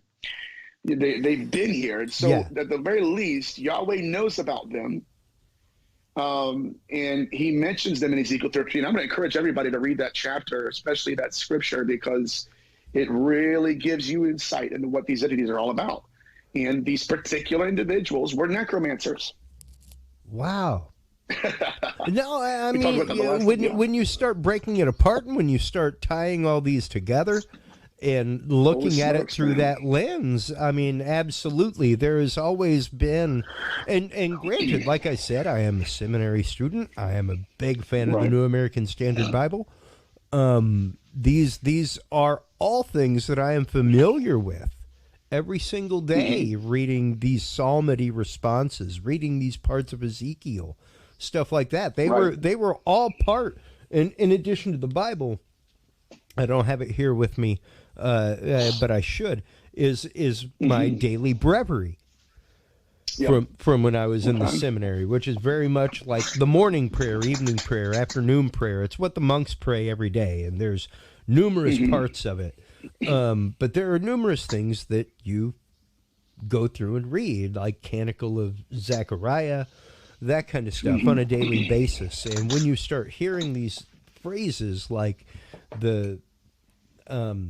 as though caught in a snare by the fowler. That's a terrifying scripture. Yes. Yes. I mean, we can dive in.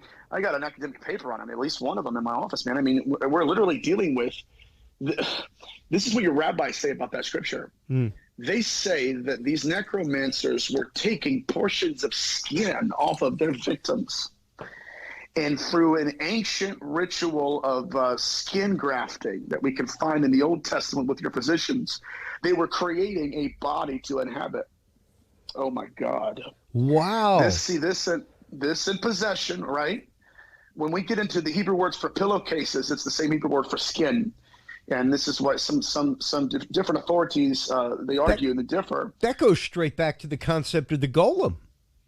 It does, right? Create an image and they'll step into it. Yeah. You know what I mean? That's them self-replicating. It's not just I want an image now. Yeah. But it's fascinating because I want something I can embody myself in and carry out a will. Exactly right. Exactly right. Yeah, but I can only do it with skin that has been breathed into.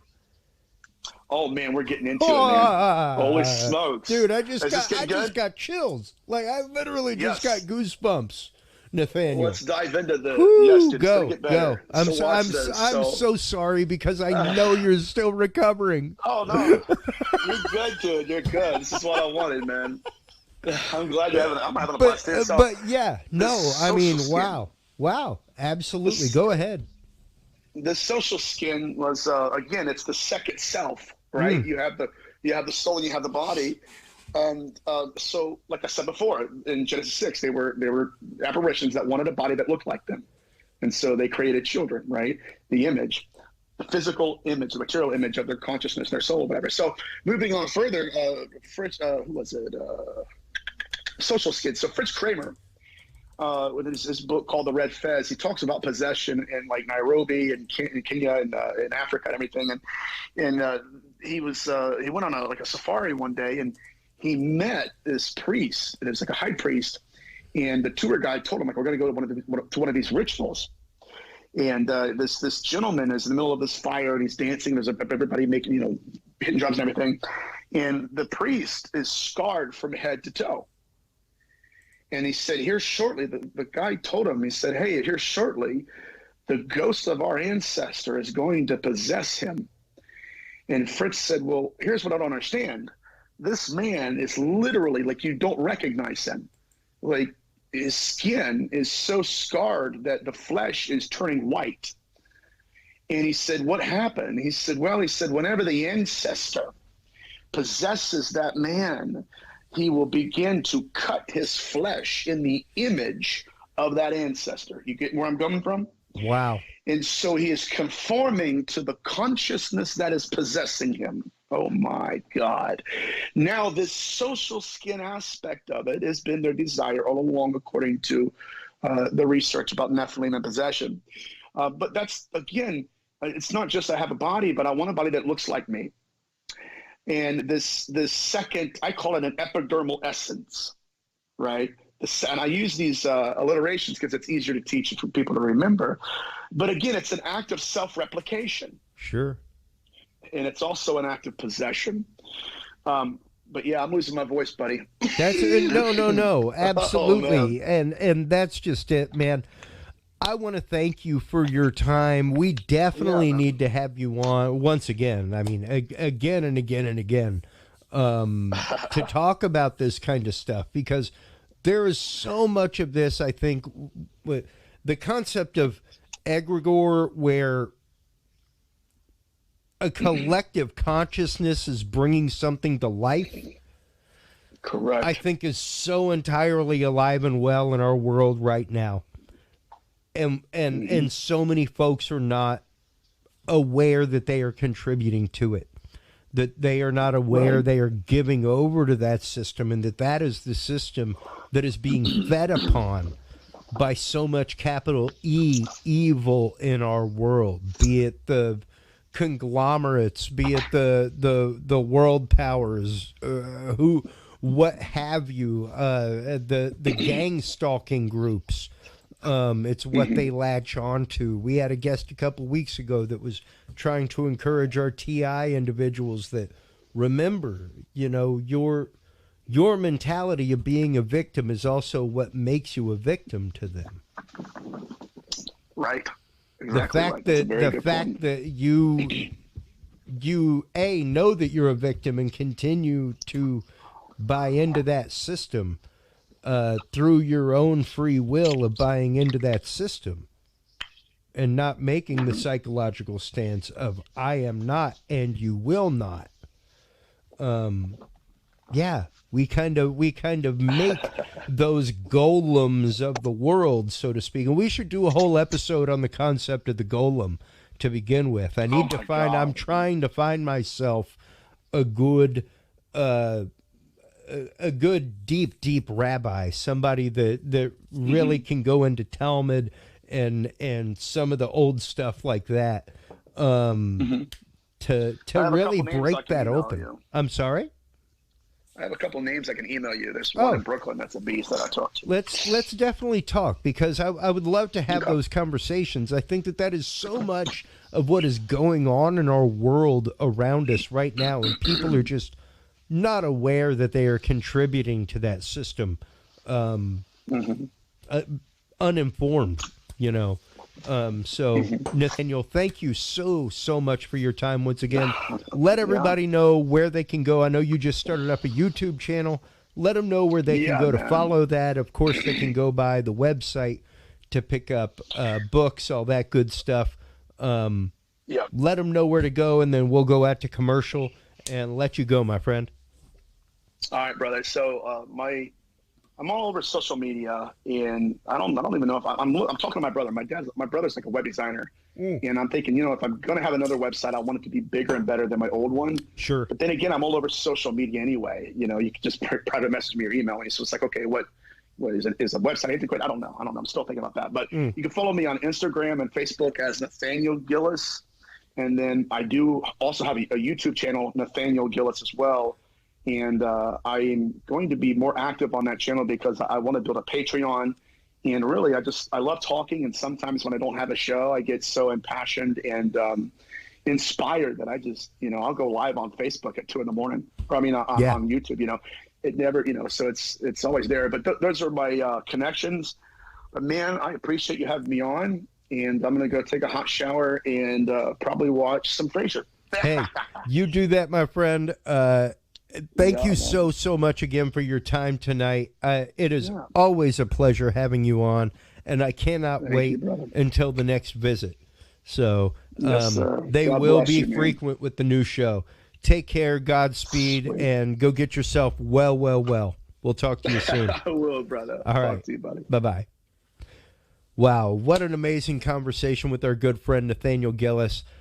Coming up after this commercial break from our sponsors, everybody, we will be talking to our good friend Daniel Allen Jones from the Vortex, who will actively be hosting, if I'm not mistaken. He will be the MC over at the Mineola, Texas Bigfoot Festival, the Southeast Texas Bigfoot Conference being put on by Southeast Texas Bigfoot. That is coming up in April 30th in Mineola, Texas. Stop on by, check that out. You can buy tickets on Eventbrite, everything else. We will be having those folks on soon, and we will, of course, be promoting the event, all kinds of stuff as we will be there. Until next time, well, not until next time, till after this break. We'll be right back. See you in just a second.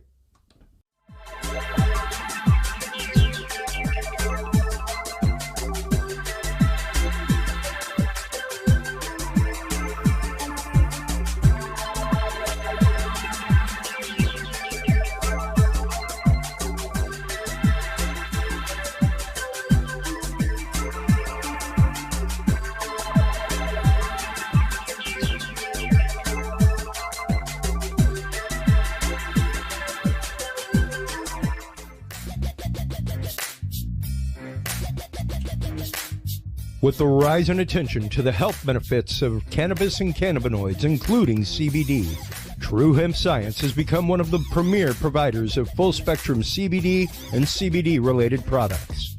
Using a proprietary spagyric process, True Hemp Science extracts maximum benefit from the whole hemp plant. Buds, leaves, stems, seeds, even roots.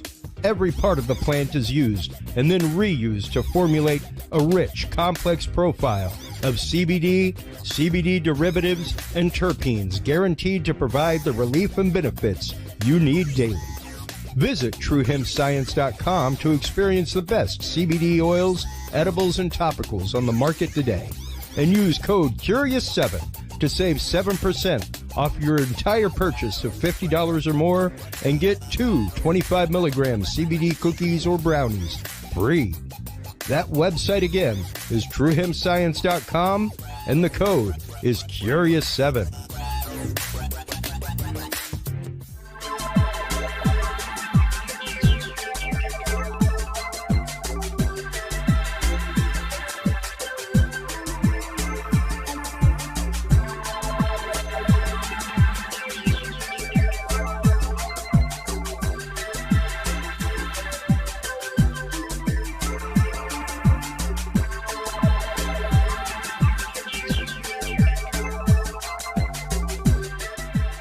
The Curious Realm Podcast is your source for the latest and greatest news and events in the world of the paranormal, esoteric, and forbidden knowledge. And there's no better way to spark the conversation than with items from the Curious Realm store. Choose from fan favorites like hoodies, mouse pads, coffee mugs, and more. Buy books and items from your favorite Curious Realm guests. Get your hands on the latest gear for paranormal investigations and experiments we discuss on the show. Open your web browser and stop on by the Curious Realm store at curiousrealm.com/store to buy the latest Curious Realm wear and out-of-this-world gifts for yourself, your family, or a mind that you want to open. That website again is curiousrealm.com/store.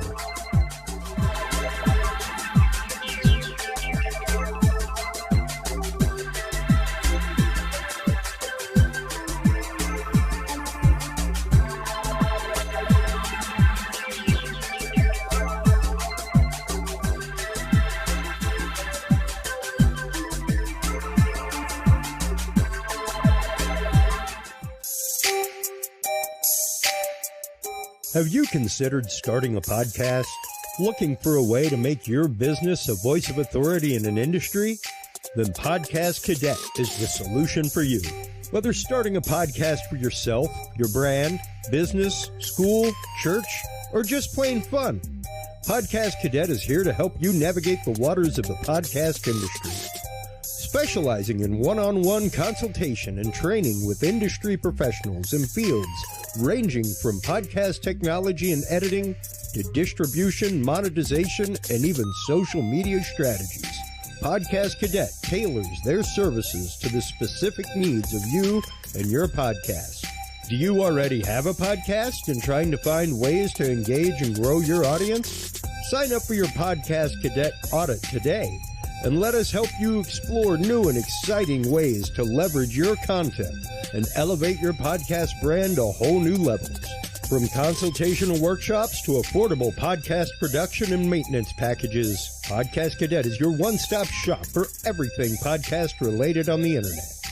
Visit podcastcadet.com today to sign up for your consultation or training and use code CURIOUS20 to save 20% off your entire purchase. That website again is podcastcadet.com. Well, hello everybody and welcome back. Thank you so much to our sponsors as always for everything that they do. Thank you so much for everybody who helped sponsor my presence this last week at CES in Vegas. That was absolutely amazing, always is. Thank you to the Tech Podcast Network, Plug Hits Live, GNC, Week in Review, all that good stuff. Thank you guys for everything and for a great CES. Stop on by TalkingSoundshow.com to check all that out. Our second guest this evening Daniel Allen Jones from the Vortex. He is a researcher. He is involved in so many communities, from cryptozoology to UFOs, UAPs. He is preparing right now a new book on holographic reality and the simulated universe. Welcome back to the show. Daniel, how are you doing? Hey, Christopher, great to be back. It's been an incredible year. It's been challenging in many ways for a lot of people, but I'm glad that we can overcome a lot of those and do what we can to continue all this great work. You're doing an awesome job. I really think that, the new direction of the show, you got Curious Realm is a big part of, I think, focusing in on some of the most important stuff going on right now. So I think that it's wonderful to be here, and I've been really looking forward to getting back in touch. So it's good to be here with you, Chris. Absolutely, man. Thank you so much for coming back on, as always. And I am excited to know that you're even deeper involved with your book, getting ready to put things out, new stuff coming out on the Vortex. You have been posting en masse lately, kind of hyping all that up. Tell us, for those in our audience who are not familiar with you, your work within these communities, tell them a little bit about the Vortex, what made that come to be, and what you're all about over there. Sure. So what I do as an investigative journalist and reporter, I consider a lot of these different things to kind of fall under the scope of unexplained mysteries, whether it's about UFOs, strange encounters, various issues about history and anomalous archaeology, and what we can learn about where we're going in space and in the future. And all of these things, I think, tie into our collective curiosity when it comes to what we're doing here in this world of our existence and what that means for us, and learning more about our reality and looking at what we can learn from science and history and all of these things, spirituality, metaphysics, and maybe glean some insight from different people who've specialized in different fields or have backgrounds with experiences or things that might help us understand what we're dealing with. And so I've taken a little bit of time over the last decade, or a little more now, actually, to dive into some of these strange areas like ufology, cryptozoology, spectrology, parapsychology, anomalous archaeology, and a new field that I think is really emerging and kind of being brought out of the fringes and more into the forefront of what we're dealing with right now, called xenology. And this is something that's been relegated more into things like science fiction or games. But what we're dealing with, xeno, essentially is meaning foreign or alien as a Latin term, and xenology would be the study of aliens. And, that's a very blunt way of putting it, but really alien can mean a lot of things. It doesn't necessarily just mean extraterrestrial biological entity. It could mean a non-human entity that doesn't necessarily have to have had originated on a physical planet. If there is some form of existence for life beyond the physical, then maybe that could fall into that category as well. And that's just something that we're, needing to really look more into scientifically to have some better, understanding of. But what I think is important is that what we're dealing with in our understanding of reality is now going to be challenged with a lot of the discoveries that probably have already been made, but maybe not publicized. And that's an important part about this work that I'm doing as well, is that, there are a lot of ways that I think things can be discovered, and that's important. But the ways in which those discoveries have been declared to the public and to the world through media or whatever authority has a really important sociological effect. It's something anthropological. And to me, that's why I'm interested in this in the form of anthropology, is that this is a way that this is affecting our culture, our social understanding of reality.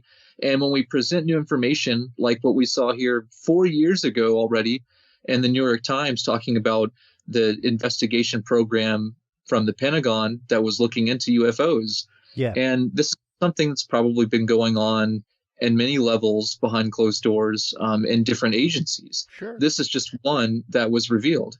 And with something like that, it opened up people's minds to the reality that this is something that not only is just there and happening, but has been taken seriously.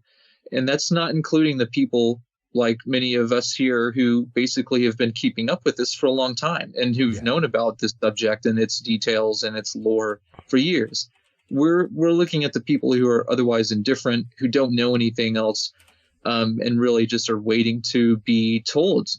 Really, that's kind of what we're, I think, dealing with, is that with all the grassroots movements in an attempt to bring this into a better standard of awareness, I've almost found, and even am somewhat reluctant to admit, that I don't think it's really just going to be the biggest UFO conferences and things like that that will get the attention of the mainstream. I think it really will be a combination of our big pillars in society of government, of science, of religion, of academia, academics, and those essentially, I think, are the big ones that will help to change or maybe generate interest and awareness in a different way than preaching to the choir, so to speak. I mean, the ones that the conferences are already usually familiar or are continuing their interest or knowledge and furthering it by attending.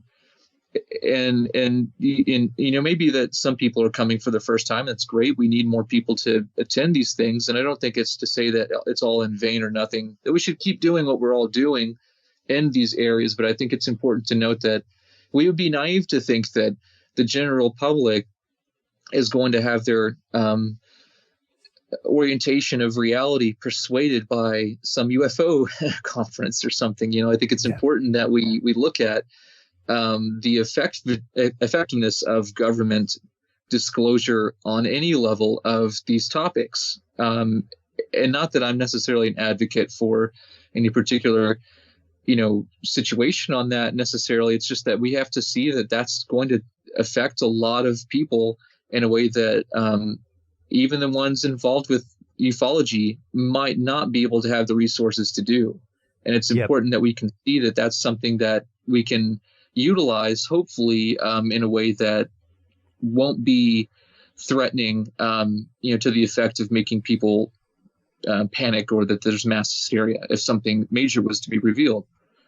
Yeah. So to kind of get to a question about, or telling of sort of the work that I've been involved with the Vortex, which is just the name of my media platform, I really like to investigate some of these mysteries in a way that I think has been an inspiration by my friend, the late Jim Mars, he was an investigative reporter and writer and author on many books, and had done a lot of work on challenging issues over the years. And since he passed away, I think I really, not that, that was a big, point, I guess, for many people. And I think for anyone who knew him or knew of his work, it was important to see that he left a powerful, statement and legacy, and looking into these things through journalism and through making sense of trying to document things and cite things and find ways to substantiate otherwise really challenging claims. So I like to really get into situations where we can talk to people who have had experiences, sit down with them and discuss their involvement with some of these programs or an encounter or whatever event had happened. So a lot of my segments are interviews that I talk with people that I sit down with right there face to face, and we have a casual dialogue. I also like to go on location to some places and just kind of do what I can to do field investigations and look into some of these mysteries. And then there's also the presentations and other segments that I put on there that are maybe from these events and conferences and symposiums that we have the opportunity to go to and network at and find out about things. So I've been to different events, mainly here in Texas, which is where I'm situated, but I like to be able to get to what I can elsewhere. And as far as my activity with it now, a lot of it's archival. It's an archival process that I'm going through, things that I've had for a while and just kind of updating. And I'm utilizing a lot of this material that I've been able to put together with these interviews and everything to transcribe for the purposes of this publication that you had mentioned earlier, a book that I'm working on getting out this year, which we can discuss a little bit as well, because it does tie into the simulation argument, simulation theory, and all of that.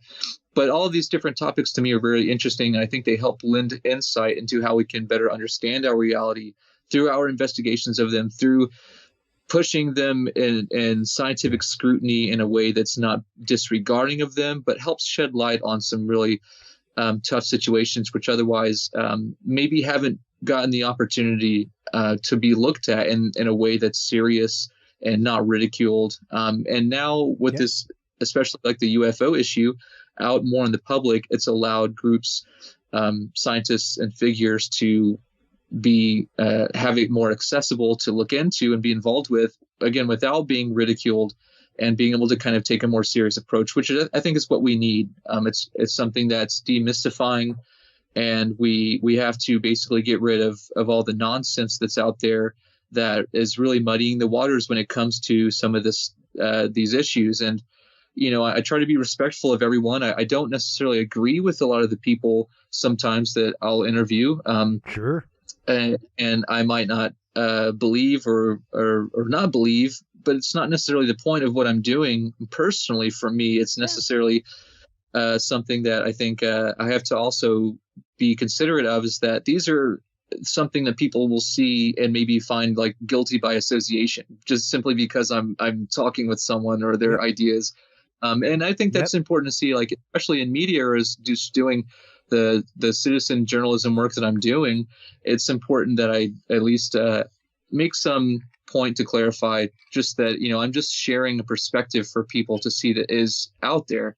That to me, this is a work of anthropology, and I'm just gathering resources and information and data to be compiled to share that these are viewpoints claimed or made or stated by those involved with this area, with this culture of ufology or cryptozoology or any number of these other issues. So to me, there's a lot of overlapping and correlative traits to how people go about looking at this. Sometimes it is a religious concept for some people, because a lot of it can be based upon belief and a faith-based attitude. And some people, it's more nuts and bolts and scientific. Yeah. And I think it's important to see all the different eclectic viewpoints with these things, even in the UFO community. Yeah. And how it plays a role into our understanding. So I try to capture those types of understandings and ways that maybe would make sense on a relatable or personable level with the interviews that I do. And those are all,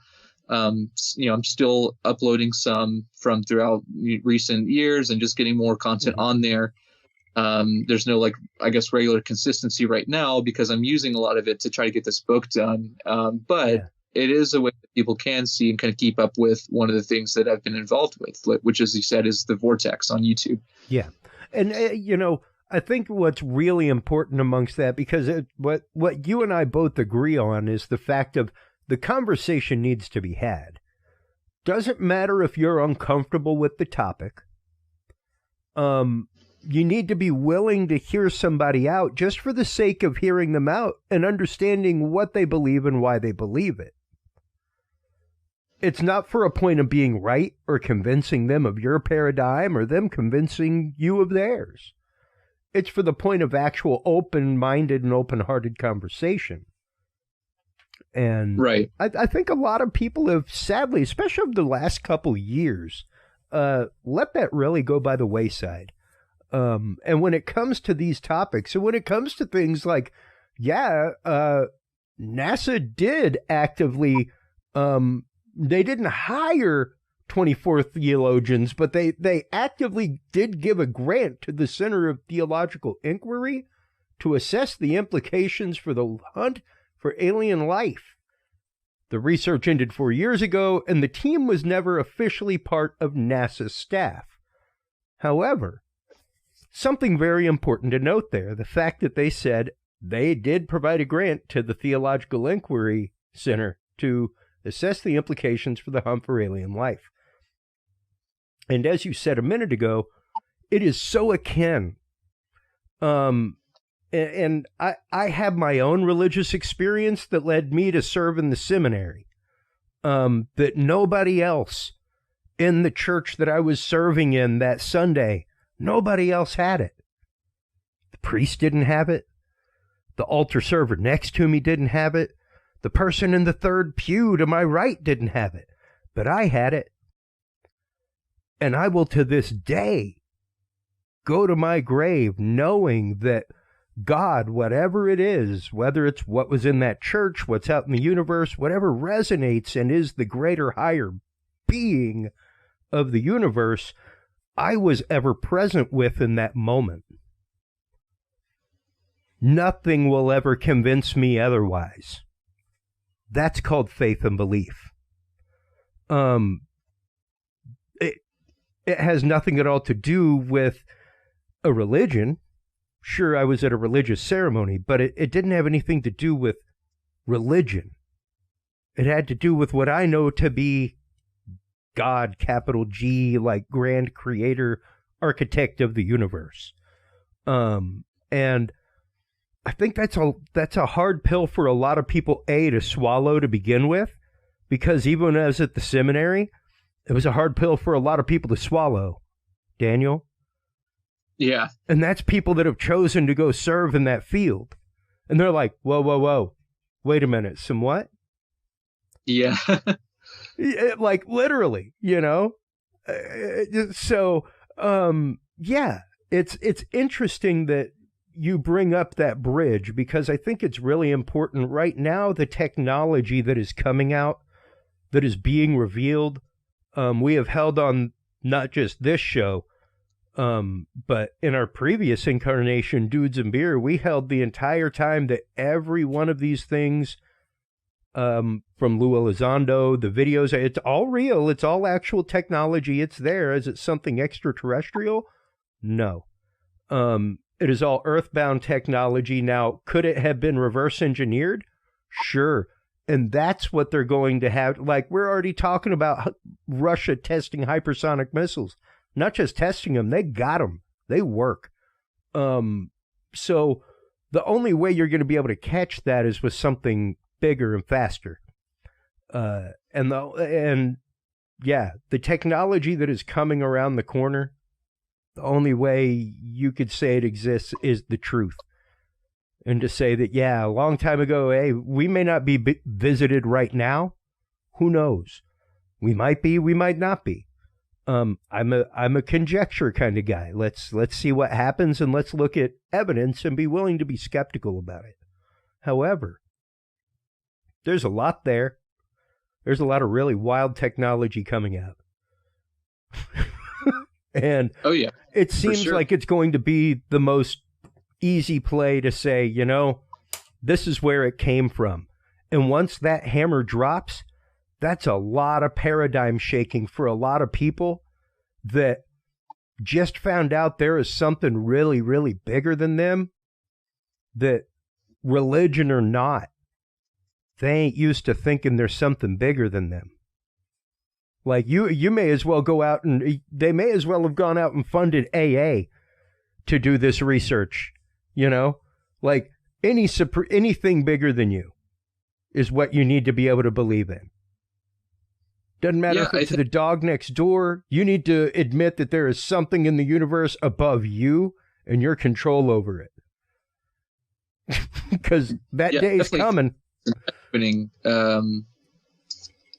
challenge to anyone's reality that might be, under the impression of one concept, and then when presented with something outside of their paradigm, so to speak, it allows them, I think, an opportunity to really have their whole world changed. And sometimes that doesn't really work very well to people who can't adapt to that. And I think that can be traumatizing, but at the same time, it can be a enlightening experience for some also, depending on kind of what's going on. So catalyst for that. Sometimes it's, a simple thing, but other times it's a really difficult issue that I think is important to see, that there are a lot of people who have incredible experiences who have never really shared or don't tell anybody, and we'll never know about.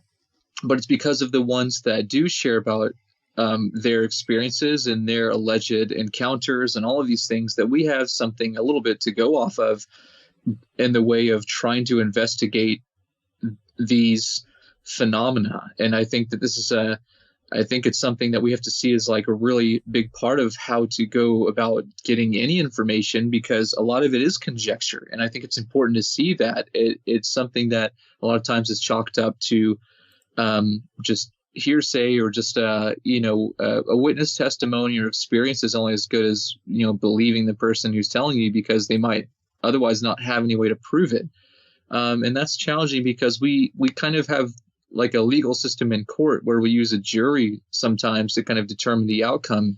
And if they can come to a consensus about something, it might have a certain ruling in the court. And it's interesting how maybe that works based upon just making assumptions or an attempt at analyzing evidence and all of this and coming to a conclusion.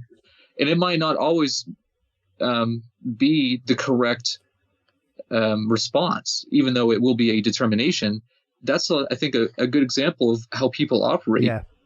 And our mind and our world, our reality, we see things in certain ways, and depending on the information that we view all of the world through and the lenses that we see things through, whether those lenses are a particular worldview, a political ideology, a religious mode of perception. And really, and I think you made a good point. An experience is something that gives someone the context of like a relationship with something.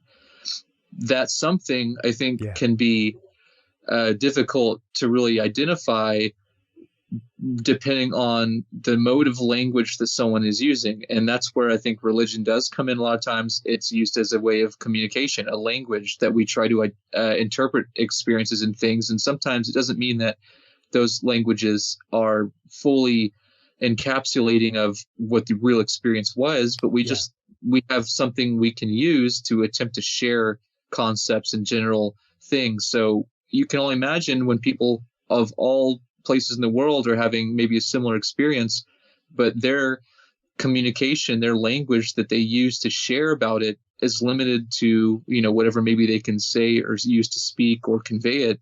And that's, I think, where religion comes in, is these are all just forms of communication that we are attempting to share, and they're forms of interpretation based upon those experiences. And then it comes down to, well, how effectively can we communicate those ideas without there being distortion, along the way. And I think, unfortunately, we've had a lot of distortion, and people, a lot of times conflicts around the world are big, result of those distortions. So I think that it's important to see that everyone views the world in their own unique way, but usually we all have sort of a lens through which we perceive it. Like you and I, our big part of our lens, at least right now on the show, is like we're speaking English. That has a big part of our understanding of the world, because we try to encapsulate things in the world into a physical word that we can share to other people that sort of limits things into that context. And English, it's a crazy language. It can be colorful and poetic in some ways, and others it's just like it doesn't make any sense. Yeah. Sometimes. So it's just one of those things that we're having to do the best we can with the language we're using. And sometimes it's not just language, it's it can come down to things in pop culture. It can come down to just basic understanding of what we call views in the world. They try to help give us a language and way to describe things. But even with something like UFOs, if something is being seen across the world and different places throughout history, we would probably interpret those things, whatever other types of phenomena are happening, in whatever way that we would have then at that time perceived them in those cultures. And so I think that it's important to see that maybe we all have that individually, we have that as a society, and then we have maybe a more collective view of that altogether. And I like to refer to those things as a mythos that I've been working on. That's why I call it that, is because we all individually have that. We have our own mythos. We have a social one, and then we have maybe a world or collective one.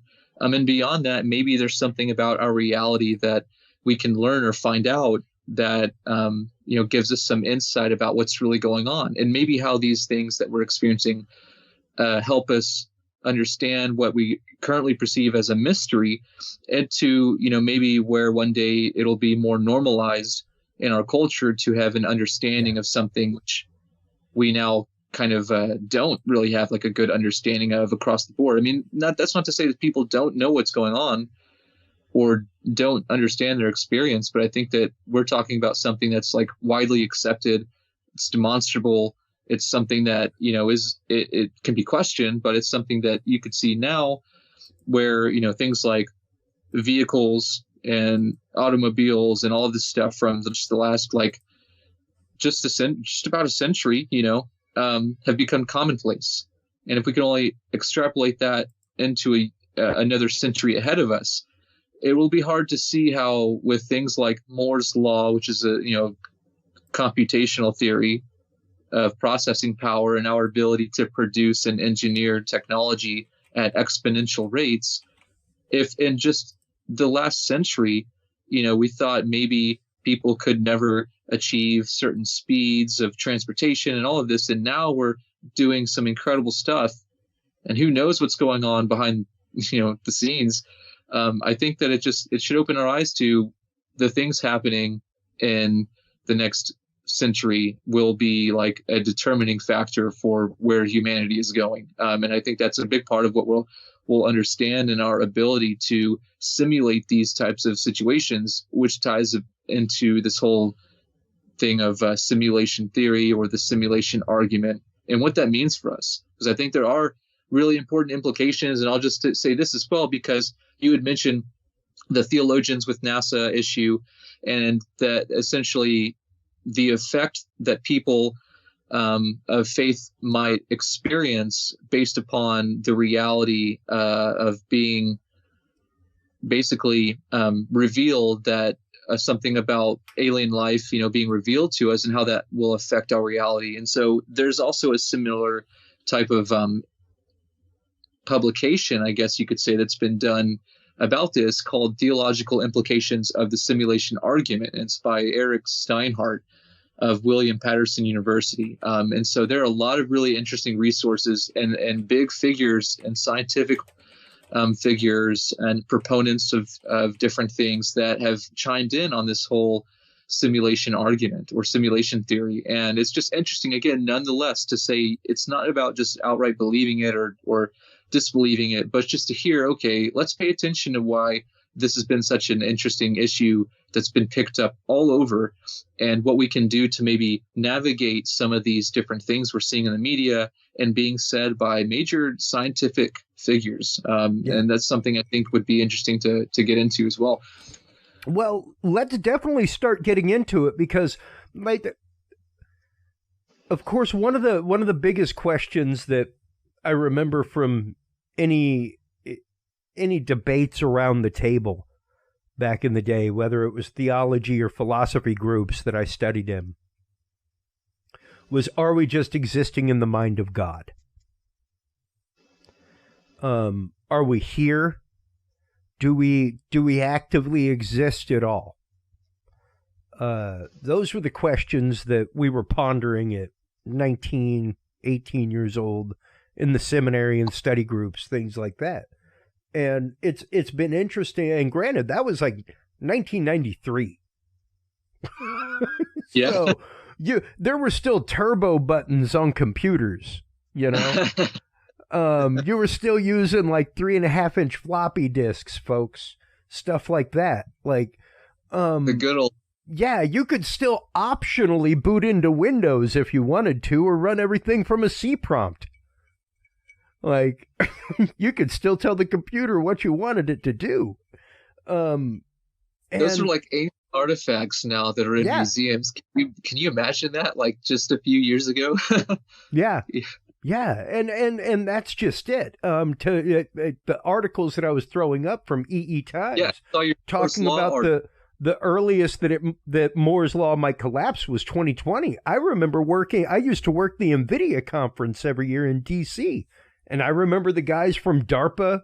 It was DARPA, Lockheed Martin, and F1 had all teamed up together to outfit all of the cars at the F1 track here in Austin with sensors and gather the data. And they were talking about gigabytes of data per second coming in from every single car, like 114 gigabytes per second of data in real time being processed. And they were saying at that point that within the next 5 years, Moore's Law will collapse. And they were talking at that point about human versus drone racing league happening the next year. That kind of stuff, where it was like humans flying drones and then automated drones against them. Yeah, and there are some incredibly fast drones out there now. It's important to see that. I think that even though what Moore's Law is referring to, with the power, the processing power in certain microchips and circuitry that, the materials will change for in that amount of time. And that's the other factor that often isn't involved, is that it's not really, the technology will obviously be updated, but it's not really just confined to a specific method of the materials that are used. That'll obviously have a big impact as well when they find different ways to store information to use as channels for the information to be transferred. And we're finding out that some of the materials that we're making have changed the game for sure, and processing power, and we're not using the same methods. And so it's put sort of a kink in Moore's Law in the overall idea that we're going to use that same way of processing. And so now we're finding that there are different ways to process that. And just in a simple way, if we extrapolate that same concept, Moore's Law, into just overall technology, so the efficiency in which things are engineered and made, and the materials that are used to do that, and to that contribute to the efficiency of the technology that we're using, whether it's for smart type technology and for integrated technology, things that will essentially change how we interact in society and change how these things will not only affect our own perception of how to get information, but how it will be integrated with our own morphology as well. We can already see that there's augmentation going on. You can see that people like Elon Musk, who have the resources to invest in this, are working toward things like Neuralink. Whether you agree with it or not, we can't not acknowledge that that's happening. We can't disregard that that's happening just because we don't want it to sometimes. And not to say I'm advocating for it or not, but I think that's important to see that serious research is being done into adapting elements of the digital landscape and the technological advancements of bionics with our own physiology into the sort of augmented reality. We get into these ideas of virtual reality, where you have a completely fabricated landscape, whereas augmented reality is like normal reality with a layer built upon it, on top of it, so to speak, that you can perceive. So this would be like having some, and I actually foresee this happening very soon in some scaled consumer way, that we will probably soon have these glasses that would be kind of the consumer grade product of where you could just put on some what would seem like sunglasses. And of course, this has been a big part of what we see in science fiction shows and movies forever. But in a simple way, you would have a heads-up display. You'd have things projected onto the lens that show you your environment, things that are used now in military scenarios. I think that we also see these types of things used in aviation, inside helmets. And so what we're probably going to have is a scaled version that's a consumer grade form of glasses that basically the high-end version of would be like a lens, a contact lens that you could just put on your eye and not have to wear the glasses version. Yeah. And I think that for people, that even would be a mid to where you don't have to put anything in or take anything out, or, it's just, you're always connected. And that's kind of what Neuralink is kind of what it is implying, is that eventually will we be connected, with this different mode of reality that we're building, is in itself a simulation based upon our world right now. And I think that what we're doing with those simulations is incredible in the medical field, but also, we can't deny that there will be many applications in the gaming industry as well as the adult industry, which a lot of people have very much expressed, is a big reality with where this is going. And right there, you've got this pulled up is that's Defense One, Jack. That's like the white paper. That's like the morning news of people like Jane's Defense Weekly. Like, this is where armament companies go to find out the latest and greatest technology to incorporate into their weapons, that kind of stuff.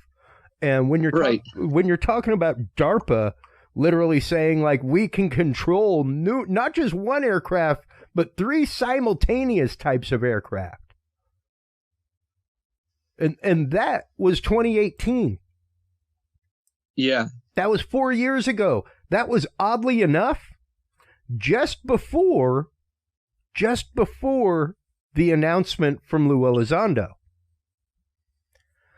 Oddly enough, right up around the same time was a new technology being mounted on our F-18s that was a new laser form of chaff that would project a laser hologram the size of an F-18 Hornet or larger or smaller, moving any direction they want with a larger heat signature so that they could deflect missiles and stuff like that and guide them wherever they wanted. Like, they could literally guide that missile right back to your craft if they wanted to.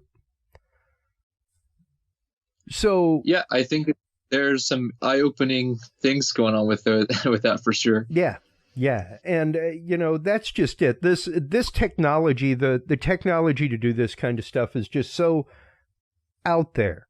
And people are amazed by Meta, and the virtual world, and that's just it. To understand what is released to us, you actively have to understand how far advanced they are.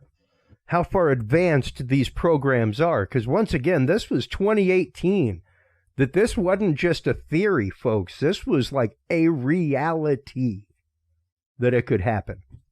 A reality that they could control multiple drones by one pilot's brainwaves with a helmet. So, just wild stuff out there. And let's start stepping into now what is that real paradigm shift to understanding a possible holographic reality, Daniel? Because one of the concepts that I use to explain it to people is the illusion of physics, the illusion that I'm actively holding this Curious Realm mug, available at curiousrealm.com/store. Yeah.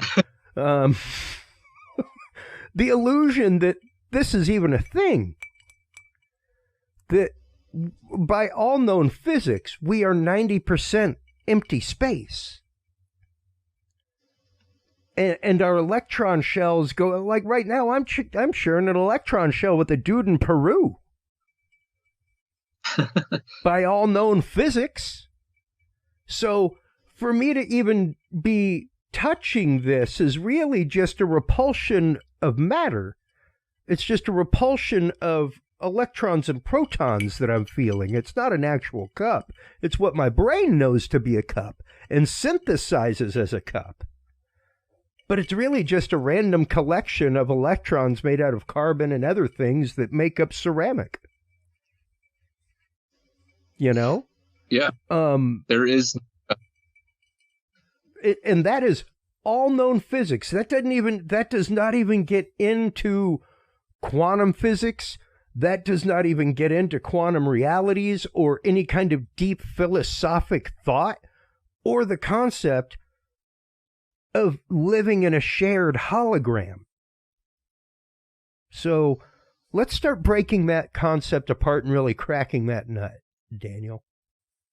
Yeah, I think that it's something that really is, what we see mentioned in a lot of wisdom traditions from, around the world, historically speaking, with a lot of traditions talking about the world as an illusion or as a dream place or something that really kind of gives this impression that it's based upon this idea that it's not necessarily the main part of reality, but it's like an experience. And I think that if you consider, from what we understand in those traditions to be along those lines, we can kind of tie that into what we now think of as the simulation argument, which was really kind of popularized in more recent times by a professor of philosophy at Oxford named Nick Bostrom. And he wrote a paper, and this is kind of where this comes from. This has been around for like 20 years now, basically, but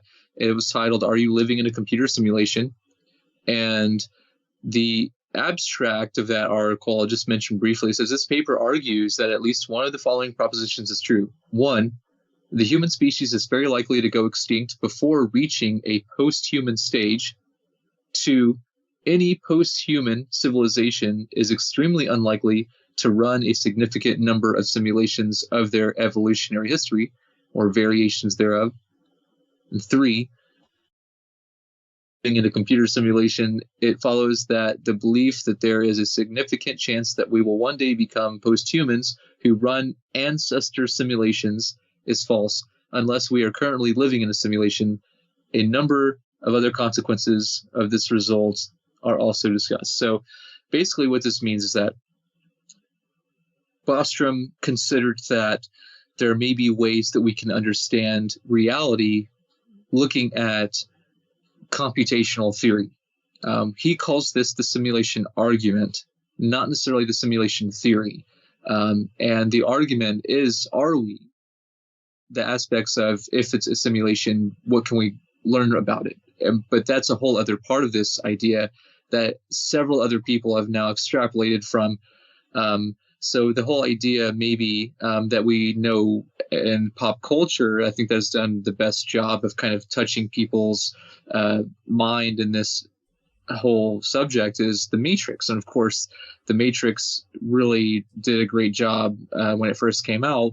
It's just ironic now with this new one, how it's sort of being reintegrated into pop culture. But what The Matrix implied was that it was just, that there are ways that we can understand reality and that there might be levels of reality beyond that. And that maybe depending on our own perception as conscious beings, that we have the ability to understand things beyond a place that maybe we once did. And that's a really simple way of trying to explain something like what's going on in The Matrix without getting all into the crazy details of like what's going on in the story and the plot and all that. But just to overall think about how that affected probably more people and their understanding of what we now are kind of referring to as simulation theory or the simulation hypothesis, gives us people the general person context. Like most people have heard about The Matrix. They might not know what it is, but they haven't seen it, other than like it's just about, that reality isn't real or something, or they're trying to figure it out. That's about the basis of like anything that you would need to know about that. But really what it gets down to is that there are a lot of people who've really considered strong implications of simulation theory. A great book on the subject is by Rick von Verk called The Simulation Hypothesis. And it's just a few years old now. It's a great read. I got to cross paths with him a few years ago, but he authored this book to really show that there are a lot of ways that we can understand how something like these different studies and things that have been done show that there may be some merit to what we're understanding in extreme science experiments and computational experiments. And it's really great. And I see you've got Kurzweil up there, of course. He's my man. He's my man. And this also does tie a big part into transhumanism, which is obviously another theme of The Matrix. As well as a huge theme of Kurzweil's. He's a huge he was one of the first people that I ever really trusted with the concept of nootropic drugs. You know, drugs that in certain combinations, like omega complexes, things like that, that will help increase your brain potential, that kind of stuff. And if you ever watch him in interviews, like any documentaries where they're following him for days on end, you'll see part of his routine where he's just sitting there on phone calls with people with this bag that looks like a bag of Skittles, but it's just vitamins and nootropic drugs. He takes like 200 a day of different stuff, and just because of what he's doing, like he has to take that many. And it's like all day long he's on meetings, taking calls, and just popping a pill and drinking some water, and popping another pill and drinking some water. But I mean, the man for years, Kurzweil, you're a musician yourself. I'm a musician. I mean, to deny his touch on the world of music and what changed music is undeniable. But behind that lies such a realm of genius, such an absolute realm of genius. He has AI algorithms that have predicted so much stuff. And when he's talking about things like this, when he's talking about stuff like, you know, wormholes and things like that, your ears should perk up and you should listen, folks. Because he's one of those few that is not like a Stephen Hawking or something like that. If you followed technology for the last 30 years, you've heard the name Ray Kurzweil. But he's definitely been eclipsed by folks like Steve Jobs, Bill Gates, that kind of stuff. But before those names became household, there was Kurzweil. And that man was innovating things that were like, he was the process behind the synthesis of voice to text and text to voice. Like the first stuff that you heard, like from Texas Instruments, things like that were speak and spell, all that kind of stuff, that all came from Kurzweil technology. Just amazing stuff that was like, wow, you're putting this stuff in a kid's toy. That's how easy you made it, man. Just phenomenal stuff. And yeah, it's interesting to see even people like him getting into the concept of a holographic reality. And you brought up the Matrix. Let's kind of start revisiting that concept of the Matrix and how we might be possibly living in a simulated reality. And if so, how are we aware of it and of each other? Yeah, I think it's a really interesting inquiry. I mean, you can see how obviously it's just been kind of thrown into this idea that it was just this, you know, in the movie or series, The Matrix, they have a very specific way that theirs worked. Theirs basically was that they had, you know, it reached a point in society where they hit the singularity, or they were really going in that direction of transhumanism, and then the robots or machines kind of broke off and it had their own consciousness that formed, enslaved humanity and made the Matrix. It made a computer simulation for the humans. So their simulation was being ran by machines, machine consciousness, I guess, which was sort of an offspring of human consciousness.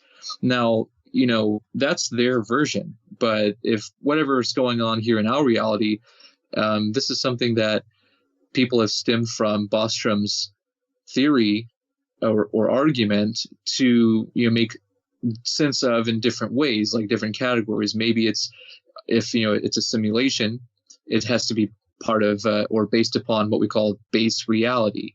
And people like Elon Musk have even chimed in on this whole thing, which you can see on many YouTube videos and things of him mentioning that there are odds of 1 in billions that we're in base reality, meaning we're in the actual organic universe reality.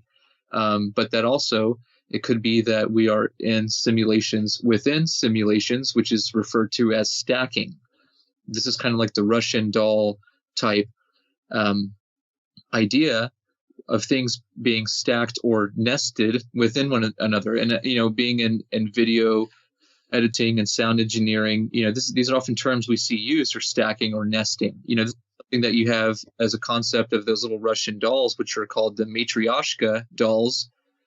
And this is really important because even in a lot of theoretical sciences, a lot of people have talked about different parts of this idea of simulation theory, specifically Michio Kaku, who's a theoretical physicist.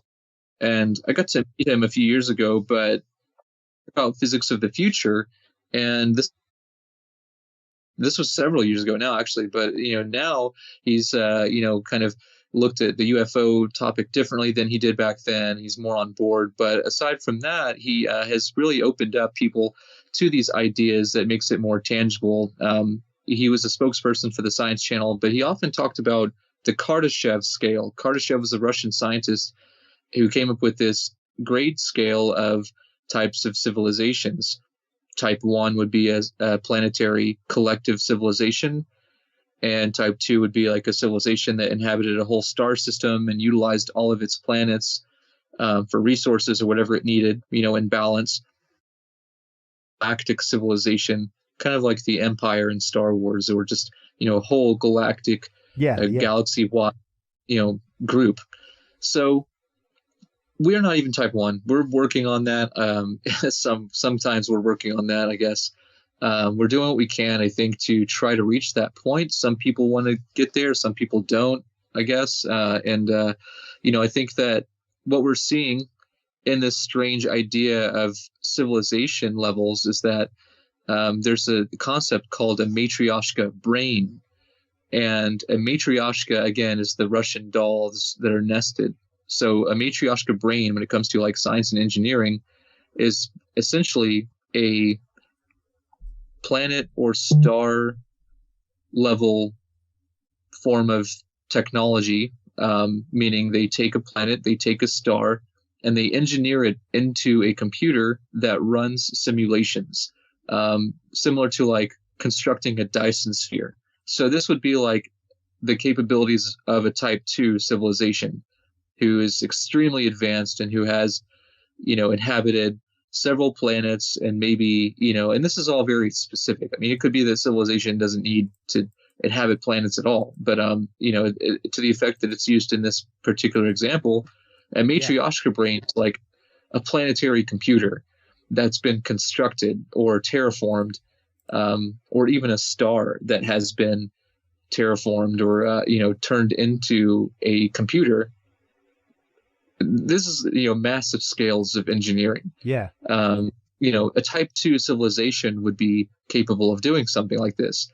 And so this is supposed to be the matryoshka brain is supposed to be able to run simulations of other universes, multiple ones. And sometimes this is also referred to as a Jupiter brain. So, take something like a planet or Jupiter and turn it into a computer. And it runs simulations. I mean, this all sounds very bizarre, but these are like actual concepts that have been postulated, and to simulations. The idea of simulated reality can be different for each type of simulation because, if we're making simulations, we might make them based upon certain things. It could be that someone, or something else made a simulation that we currently exist within, and that maybe if they aren't humans or whatever it is, or they, or however, I would liken it to this. If we are individual participants within a collective simulation or mythos, like I refer to, a mythical operating system, our collective world or reality might be that simulation. And if it's not humans that are running that, then maybe it's something else. I think we maybe could refer to those things in different ways, but whatever it is that just one collective entity or like a unified group or an individual, or are there like emissaries, or they're like admins and moderators who can come in, and sometimes we're not supposed to see things that we do or experience things we're not supposed to, just like glitches in the Matrix. That was a big concept of that quote specifically put more of this idea into people's minds than probably anything else. The glitch in the Matrix, that whole idea that something's going on in reality that just doesn't seem like it makes sense, and there's more to it. There's something kind of behind the scenes, the inner workings. And, it's something that also ties into the psychedelic realm as well, of spiritual and psychoactive experiences. People like Terence McKenna were heavily into these ideas, and even his brother did. And there's a really great show on Joe Rogan. I know a lot of people can think whatever about him. And even Joe, again, whether you agree with him or not, he has been a major proponent of simulation theory. He talks with a lot of his guests about it, ironically. And the one that he did talk to was Terence McKenna's brother, Dennis McKenna. And they went into deep discussion about simulation theory and how his brother, Terence McKenna, was heavily, influenced by these ideas that when we are under the impression of these experiences that are either induced psychoactively, spiritually, however, that we can access these things to reality, the inner mechanisms, these so-called, gears and things that are there holding it all together, and maybe even the ones working on it. And that is fascinating to me, because this is something that I also really have delved into, on a personal level. And I think that there is something that connects all of these ideas together, these seemingly disparate, disconnected concepts that I think are actually connected, and we perceive them in different ways. And I think that early people in ancient cultures who were doing medicine ceremonies and shamanism, they were accessing these things. They were accessing the ability to interface with these parts of reality and these entities. That's exciting.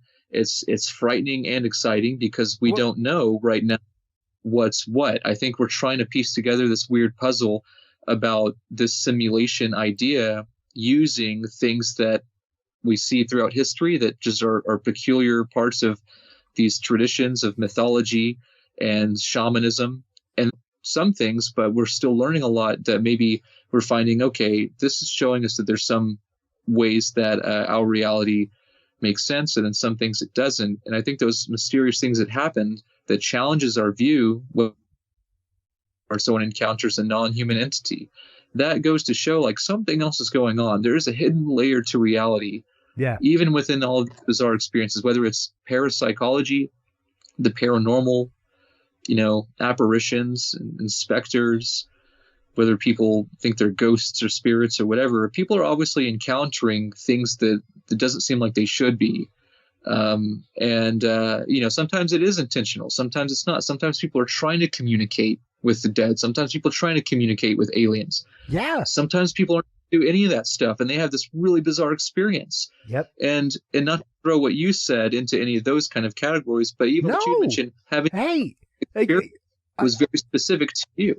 I say all the time, the whole reason why I interview people like Aaron Montgomery, Seb Talk, Terry Lovelace, people like that, who have had these amazing experiences in their life that most people would look at them and go, okay, wacko, I can raise my hand and count myself amongst that group. And I will never, ever, ever deny, despite any failing of my church, despite any leaving of my church on a Sunday basis, I will never deny that or the other experiences I have had that are within the bounds of a church and way far outside of. One of the big things that I talk about, that I even use in my music, is vibration, frequency. And it's that concept that, once again, we are vibrating. We're vibrating atoms and molecules and stuff like that. And when you're talking about things like the Zeno effect, here it is from phys.org. This is 2015. Zeno effect verified. Atoms won't move while you watch. That's a little bit like the whole double slit experiment, huh? Exactly. This was confirmation of the double slit experiment, because it was the fact, and for those of you that may not be familiar with this concept, the concept tests whether or not the particle is aware of its observation. Because in all theory, there is no way you could ever invent a camera that moves fast enough to catch a particle in motion. No way. But we have pictures of atoms, and we have pictures of particles. Right. Which means that somehow, some way, that particle knows it's being observed. And it's consider how that might maybe see how our reality, whatever it is participatory. It's interactive. Yeah. It requires some observer or participant or agent form of agency, the ability to act upon your environment.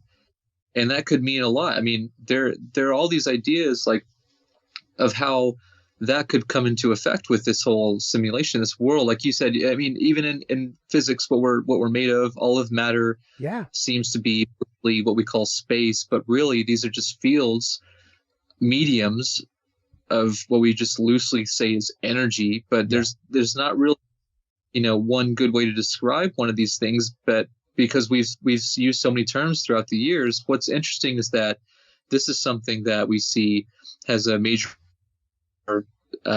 quantum sciences now. There's so many great things to really see that have contributed at least some way to interpret some of these simulation concepts. One of them was a study done by Dr. Silas Bean, who was working with QED, which is quantum electrodynamics, and there's also QCD, which is quantum chromodynamics as well. And these are different ways of understanding like quantum gravity and quantum mechanics at incredibly intense scales of existence. And anyway, the whole presentation that they were talking about discussing this study was saying was that at small levels, at extremely discrete levels of existence, that they're finding that it's fuzzy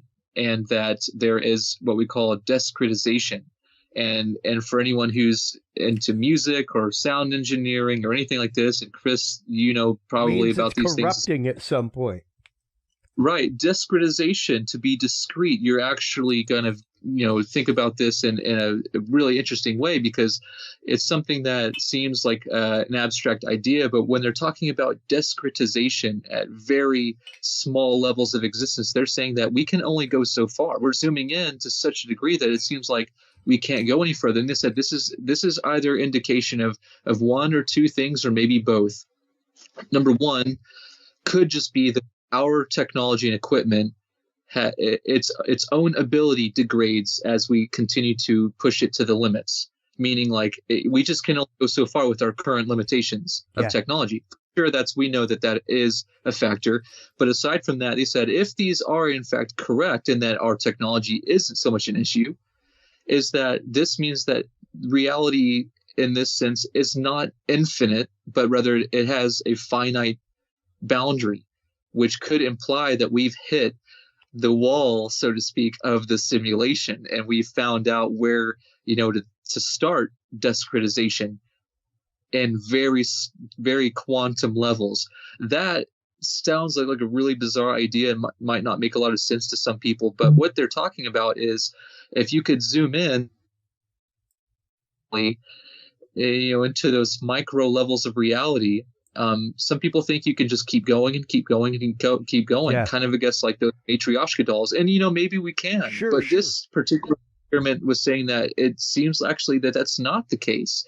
And we're finding the boundary, the confines of all of this that could point to a scientific affirmation of simulation. And so it's curious, because then the question is, well, who made the simulation? And is the same who running the simulation, or is someone else? And are we able to somehow also be in that same situation, if not now, at some point, of being the operator?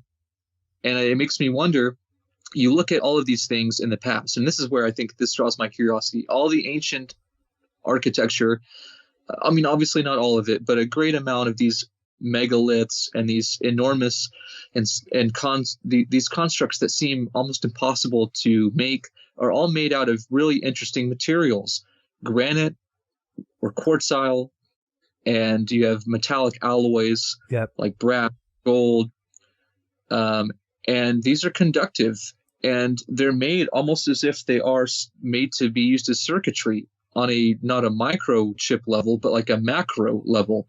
And to me, it would seem to maybe be interesting to consider, okay, if ancient people knew how to harness the grid of energy or whatever it is, the medium, the simulation medium through which we exist in, an energetic, on a power level or energy level to harness, to utilize, to export, outsource. You look at some of these things like the obelisks, and that's essentially, what some people think that they are like antennas. They're accessing, some people think, okay, are they accessing a sort of dimension that's here of energy or power or simulated, existence? Are they accessing it, or are they producing it? Are they emitting a signal on top? Are they making an augment?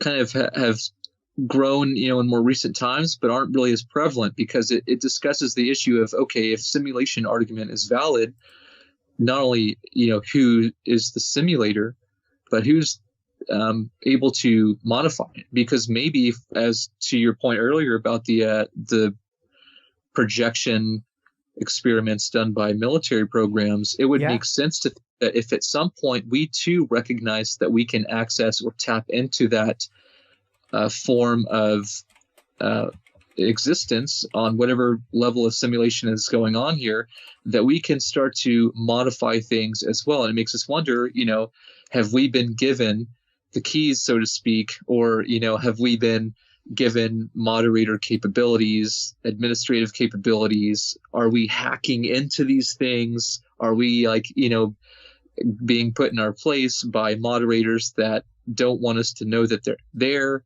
It's really an interesting time to think about these things, because we're in the perfect place to conceptualize them, to conceive of them, because these are like normal things for us technologically.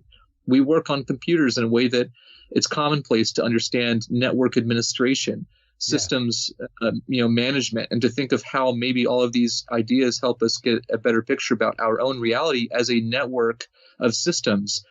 And we look at geometry, we look at material existence, we understand this sort of holographic geometry, physical plane of existence based upon this sort of fractal pattern. And to me, it's really interesting to see how that all kind of comes into effect, that it could be that this reality, this universe or nested set of universes, multiverse theory, whatever, I think is interesting to consider that. Simulation argument kind of falls into that. And so one of the newer books that's just come out about all of this is called The Simulated Multiverse, and that's also by Rizwan Virk. Great work that he's doing. And, there are a lot of really big proponents of simulation theory. Even like Neil deGrasse Tyson has commented on this quite a bit. And it's something that I think is an important part of not just their view, but what pull that they have or sway that they have over the general public, I think is the bigger point, is that, whether you disagree with them or agree or believe or not, them coming out and making statements as people for science should say something, just like what you were mentioning earlier about the whole issue with NASA and the theologians and the whole, it's an anthropological work. They're looking at how we change the basic. It's still a people problem. What we're doing. No matter how you put it, it boils down to like the late 1940s Brookings Report, where mankind will fall apart. Whatever you find out there, keep it quiet. Keep it quiet for as long as you can, because mankind, as we know it, will fall apart. quite literally what their scientists said, people. Feel free to stop on bycuriousrealm.com/knowledge. Check out the document.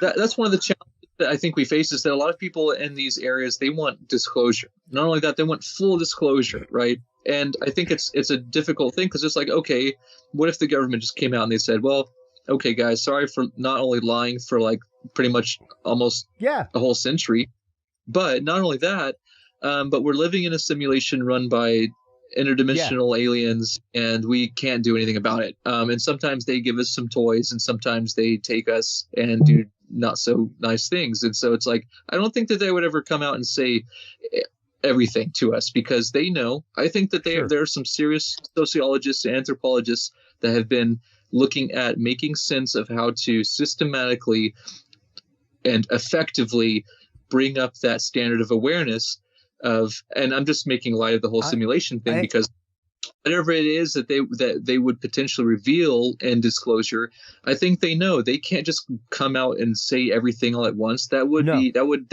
not work.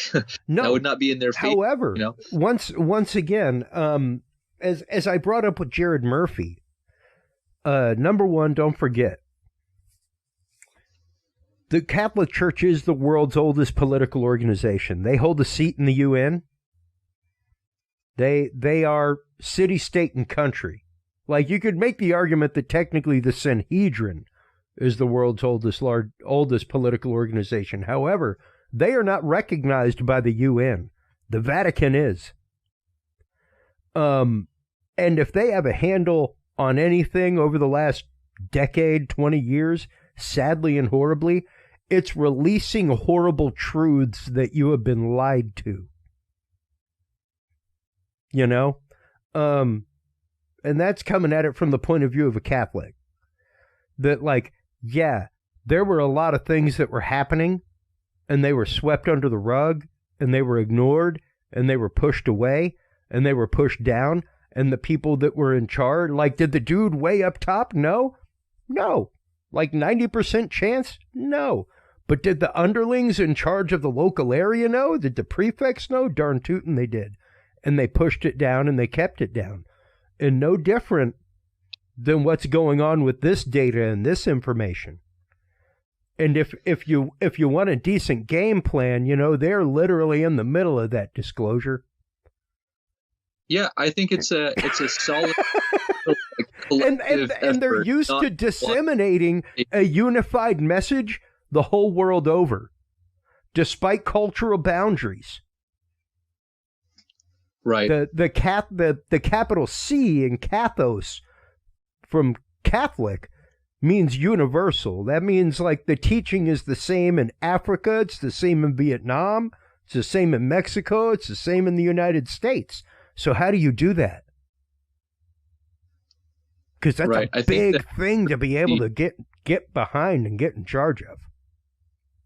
Yeah, it's really interesting to see how some of these things do have a great effect on the world's base of knowledge and what we're able to learn that's probably already been known, but not really provided at a public level. And I think that's something that, as we see with all of these interesting issues, whether it's UFOs or entity interaction, parapsychology, and other experiments that have been done behind closed doors in government and military, we start to see, okay, it's not really just one or the other as far as what groups or people are going to tell what. I think there is definitely a collective effort with all of those pillars of society in a way that have to work together to find out what would be the most effective way to potentially raise awareness on the issue. And I think it is a big part of what we see happening with the establishment of the church, and how religion as a governing body in different ways has the influence that maybe some other things don't have, and that it has to be part of that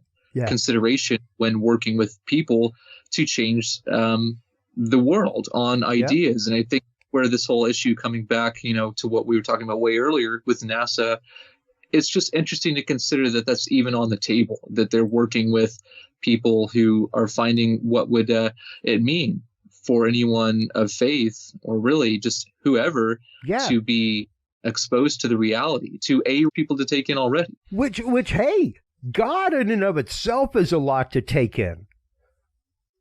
I am somebody that rolls on both sides of the fence, Daniel, and I'm sure, I mean, you're a Bible Belt dweller, not to give away your location, but you're right up in the middle of the Bible Belt in Texas. I'm sure you know many people that run the lines on both sides, and from both sides are firing shots at the other just as equally. You know? And it's one of those of like, one of the big issues with my faith and my church, and I mean like capital C church, the big green book, the catechism, and the teaching of the church, because, well, the church doesn't think, it doesn't believe things, it teaches. And I remember distinctly the day that I asked my spiritual director what the church's teaching on the paranormal was, on things like, because I'd had some paranormal experiences. I had one in church. B, I'd had them going out on paranormal hunts and stuff like that, you know, going out on ghost expeditions and investigations, that kind of stuff. And he was like, well, Chris, the church doesn't officially have a teaching on any of that. We don't really give a whole lot of credence to all of that. And I was like, yeah, I understand. You know, there's parts in the Bible that say, like, don't commune with the dead. I can totally understand the whole necromancy thing, you know, like, let's not have a seance. I can get that. But you're telling me that the church does not have any teaching on ghosts, the paranormal, extraterrestrials, anything like that. And he was like, no, it doesn't. I was like, so interesting. You ask me to accept my faith on nothing but spectral evidence. However, when granted with actual evidence of the spectral, you can't examine that or can't consider that. Like, we may as well be burning books in a circle, dude. Like, yeah. You may as well be excommunicating people still for saying that the earth is round, not flat. You know? Right. Which was the thing. Like, till the 1500s. It was not that long ago. Just in all the things that you say, because it's one of those issues where even people within the same congregation or all of the denominations that are out there show, even people within the same sort of umbrella of faith, in some ways will be very opinionated or have a specific orientation on those things, even to what you were saying specifically when it comes to things supernatural or to the effect of paranormal, and what people say about that, even within those frame of reference. And I think it's interesting. There's a really great TED talk by this guy, George Smoot, who talks about simulation, called "You Are a Simulation and Physics Can Prove It." And he makes sort of light of the idea of what he calls a simulation denier, which is those who deny the simulation theory. So just how people could, say a denier of that. It's just mainly just this, making light of that whole idea, is that even within that area, you have people that I've met of different backgrounds who have, issues with people involving themselves with UFOs or stories of alien encounters or the ghosts and things like that. And you have other people who say, there's none of that, it's either all demons or it's actually not, and it's this and that. So even within those areas, you have some discrepancy on how what Scripture says about these things, and then what we can learn about experiences. And so there are a lot of views, and I think it's just interesting to see. So what I've done a lot of times is through this work is try to find many of the outlooks and then just put them together and see the spectrum of viewpoints and extremities that's even within the same ideas when it comes to things like UFOs or concepts of paranormal phenomenon, things that maybe make us wonder what's really going on. I really like what you said earlier about evidence of the spectral or of things that don't necessarily seem to make sense, but it's happening and we need to understand why. We go, and a lot of times people will go to they'll go to the clergy, they'll go to the priest, they'll go to those who are part of the church and try to find answers. And what seems to be the case most of the time is that they say we either don't know or it's all demons, unfortunately. Yeah, no, and that's just it. I don't want to get into some friggin' 2112 scenario where we're living in the way future and like music is just verboten in society because like we can't have that kind of freedom of thought anymore. Right. Like that, quite literally, that was the warning of that whole album was beware, you will get to a society that is so verboten about things that even music will go away. And buddy, we're right there. We're right there. And it's crazy to have seen it happen in my lifetime. Like, I am 46 years old. I remember when 1984 was required reading. Right. Now it's not even on the curriculum at most universities or even at high school. It's such even in this short amount of time, and I think this just goes to show that within the next decade, we'll probably have some interesting and very eye-opening things happen. Yeah. And it's really important that we pay attention. And I think that this whole idea of the simulation argument, the simulation theory, whatever people want to use to refer to it as, if not anything else, it helps us understand more about how we can navigate and communicate our reality to the effect that we can find out all this stuff. I think eventually down the line, science as a way of giving us tools to observe nature can make sense of a lot of these strange types of phenomena, strange interactions people are having. I'd like to think that maybe it'll help open the doors to understanding more about our reality, and that when we're ready, collectively ready, that maybe there'll be a more transparency through these governing pillars of society, from the church, from the government, from science, from academics. This is a really, in the media, of course, too. I think the media all around, the music industry, news, collective, social media, and how we exchange things in that way, I think we'll have a big part of how we'll start interacting here, because we're talking about the future of the metaverse, all of this stuff, which is like becoming a reality. It's here. And I think it's not really just a fluke type thing. I mean, it really seems like we're going to actually have the ability to interact and interface with parts of our reality that we hadn't before. And that's where we see the advent of a lot of these high-end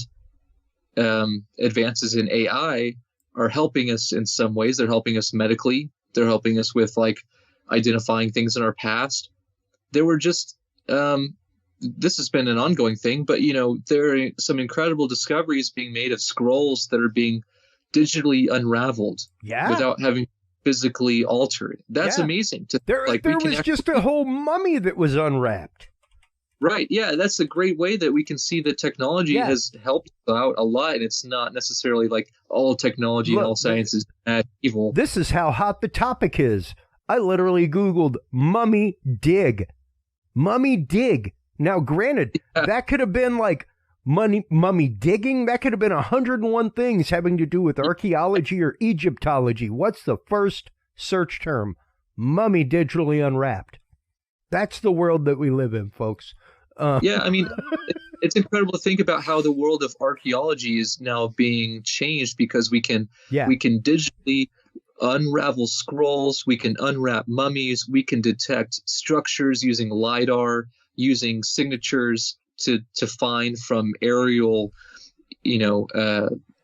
different drones and things that are scanning over land masses to detect certain features or signatures that we might not just be able to see organically or just with our eyesight. We can try to find different things on the ground, but when we use technology like this, that's pretty exciting to see. Okay, this tells me that if we continue in that progression, we're going to find out even more things that will probably be very startling for us, because I think that'll be one of the interfaces we'll be able to use as a means of interaction with these non-human entities in a way that is probably the most conventional. And what I mean by that is the most simple example is this.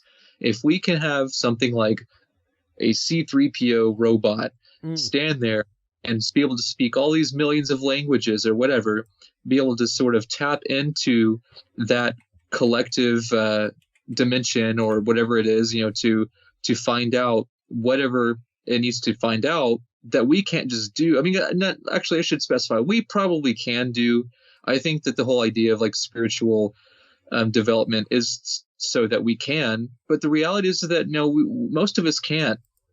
I mean, as much as we strive to be able to have these abilities and powers and things, I think that the reality is that generally most of us can't. Maybe some people and some so-called spiritual masters, can or could. Sure. But what we probably rely a lot on more is technology. I think we would be naive to say that that's not true. I mean, it obviously has helped us in a lot of ways. If we have a sort of robot that can tap into those inner mechanisms that we experience in those dream walks and those visions and the experiences. If we have something that can readily tap into that and say, okay, I'm connected, we've got access to Agent 1 and Agent 2. What would you like to say to them? And then, or Agent 1 is saying, you aren't supposed to be here. And then you say, oh, well, I guess, they caught us. So it could be that maybe there are some things we're not supposed to be able to get into, and we're sort of hacking into the administrative controls of the simulation. If it is that maybe there aren't humans, or there is. It's like if there are ways to kind of tap into that, and maybe not just the simulation, but just like in general, if there are ways to tap into a medium of interaction through whatever form we can, to make it more convenient, I think that's what direction we're going to go in. To keep whatever clear channels we can the most consistent is probably what direction we'll go in. And I think that that's what we see technology doing, is gearing more into not just having the robot outside of us, but a part of us. So at one point, it might not be that we need a robot staying there. It could be that it is a part of us, and we're just augmented with those biotechnological advancements. And that might be a scary thought for some people who would say, I'm not taking that. That's the mark of the beast, whatever. And that's understandable, because popular obviously terminology these days. Like, it was rising popular terminology when I was a kid, but it is way popular terminology now. And when you look at a lot of the things that are there, Daniel, like even the article that I brought up earlier that was talking about medical tattoos that are like 100 times thinner than a human hair, that are actively printed with metal and put like a temporary tattoo from the friggin' ice cream man on your skin, that have all your medical data and can wirelessly connect to EKG machines, all that, for people that are sensitive to tape and sensitive to and get rashes and uncomfortable from the actual probes being stuck to them. Amazing stuff. Yeah. But a lot of people would consider that being the mark of the beast. Absolutely. Because it's taking your information, putting it on something like that, and transmitting it out to the world. It would be literally like having to update your software, but it's not just your software, it's your hardware. Mm-hmm. You're going to go update smart organs. You're going to have to update your all of your different devices that are part of your inner physiological, biological things that now are like going to have to really be considered, no longer probably an external device, but like internal type of mechanism. So I imagine that you'll have to start getting updates for things like that, like you said, in a way that will probably be one of the strangest things that we can think of now is that, smart organs, that seems like it would become a reality soon. I mean, we already have sort of, basic level of heart and organ transplants that use, engineering. But if we take that up a tier or several, then it's like, well, I guess we're just going to integrate, put our brains in a vat pretty much, or whatever, to that effect and see how that's going to be a simulated environment. It would probably get to the point where, okay, regardless if our world here is a simulated environment for people who don't want to stay around much longer after we get to the point to like, well, I guess we don't need to stay here. They might say, well, just keep me plugged into a nice sunset beach, forever. And then we'll just keep them plugged in. Yeah. Like that. But they don't necessarily have to just go. But there you go. Yeah. Like there are suicide pods now in a couple of countries. So you can go out like true Futurama style, folks. You can. Yeah. It's so funny you should say that. So I met one of the artists for the Simpsons and Futurama at a convention. And ironically, the same one that I ran to Rizwan Burke, who had the book, The Simulation Hypothesis, and I got him to do a little portrait of my head in a jar. That's great. So, oh my God, dude, I would love to have a portrait of my head in a jar in the studio. That would be the greatest thing in the world. I am now commissioning an artist to make that. But I mean, even right now, like a huge thing going on, and we follow a lot of the same communities, man. We know a lot of the same people. One of the big ones right now is the whole alebrije from Mexico that was given to the UN. That's supposedly like the beast from Revelations. And it's like, wow, I think you should go maybe learn a culture beyond the borders of America or what's in the Bible. Because, yeah, that's like a spirit guardian. That's there to ward off evil spirits. It's not there to summon them or bring about the end times or anything like that. Like, so much of it is up to interpretation. So much of it is up to the lens and the filter through which we see the reality. Right. I think that it's a big, but will dictate our world, our own mythos, and whether we're presented with the reality, the factual, correct reality, or however you want to say it or not, people will make up their minds either way, already based upon certain presuppositions and dispositions that they might be deep-seated or rooted into. And sometimes when things are uprooted, we call them scientific structure. And I think that it's important to see how that idea of our paradigm shift happens. And he said, usually in crisis. Absolutely. Maybe not, but usually it's something that sort of overrides an idea that is kind of cemented in our mind in our field of vision and all of that as real. And so when people see things, especially physically, but even just in the sense of an idea, when they're told something, if it doesn't fit into that, then it has to usually be rejected or disregarded, or it just can't even work. It doesn't compute, So I think at that point you get to the point of confirmation bias, and the fact of you are literally discluding information because it destroys the paradigm in which you live, despite all evidence to the contrary. It's really funny, though, because as an example, I went out to, I've been there a few times, but I've seen the Marfa lights down there in Marfa, Texas. Same here. A few times. It's a really interesting thing. It's one of those issues where you could go probably any time and see them at night, in the dark. But I was there on one occasion where another lady showed up out on the viewing observation deck. And I said, I'm already there. I've been there for a while. And they came a little bit later, and she said, is that it? And I said, well, and she was like, what is it? Where is it? And so I was showing her, I said, look out that way. Here they are. We can see them. And she was like, no, that can't be. There's no way. That's not happening. I'm like, you're looking at it. You're seeing it right there.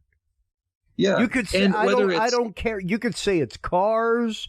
You could say it's a light aberration of stars and moving air if you want to, whatever. But don't tell me you don't see it, because you're reacting to it. And I've been right there. I've been in that exact situation where it's like, but you're reacting to the, like, by all definition of life, you are reacting to external stimuli right now. It's one of those things where, it's kind of like Stockholm syndrome, where someone wants to defend their detriment. But it's to your own detriment, defend the person persecuting you. Their mind would be their captor. It would be like they're defending this weird state in their mind that keeps them complacent. And once something like seeing these strange little lights, she was just like, nope, that's not gonna, it's not gonna work. So she just was completely like denying that there was anything there. And I was like, whatever we think it is or not, I was like, I don't know. I'm not telling you what they are, but we're definitely like both looking at the same thing. You're seeing what I'm, like you're seeing what I'm seeing. It's something, but we also have to consider the other complete dichotomy of that is that there are situations where someone or several people will be in the same situation from whatever point of view, and only one or certain people have an experience out of a group. And it's a weird thing how that might work, because there are probably a lot of ways that might affect someone when they don't have, they're like, did you see that too? Yeah. And someone else says, yeah, maybe I did. If no one else did, it might make them think I must be crazy. Yeah. And maybe they're not really crazy. Maybe they did have something only they were able to connect with. And I think that shows that we are collectively connected to these ways that reality can present things to us.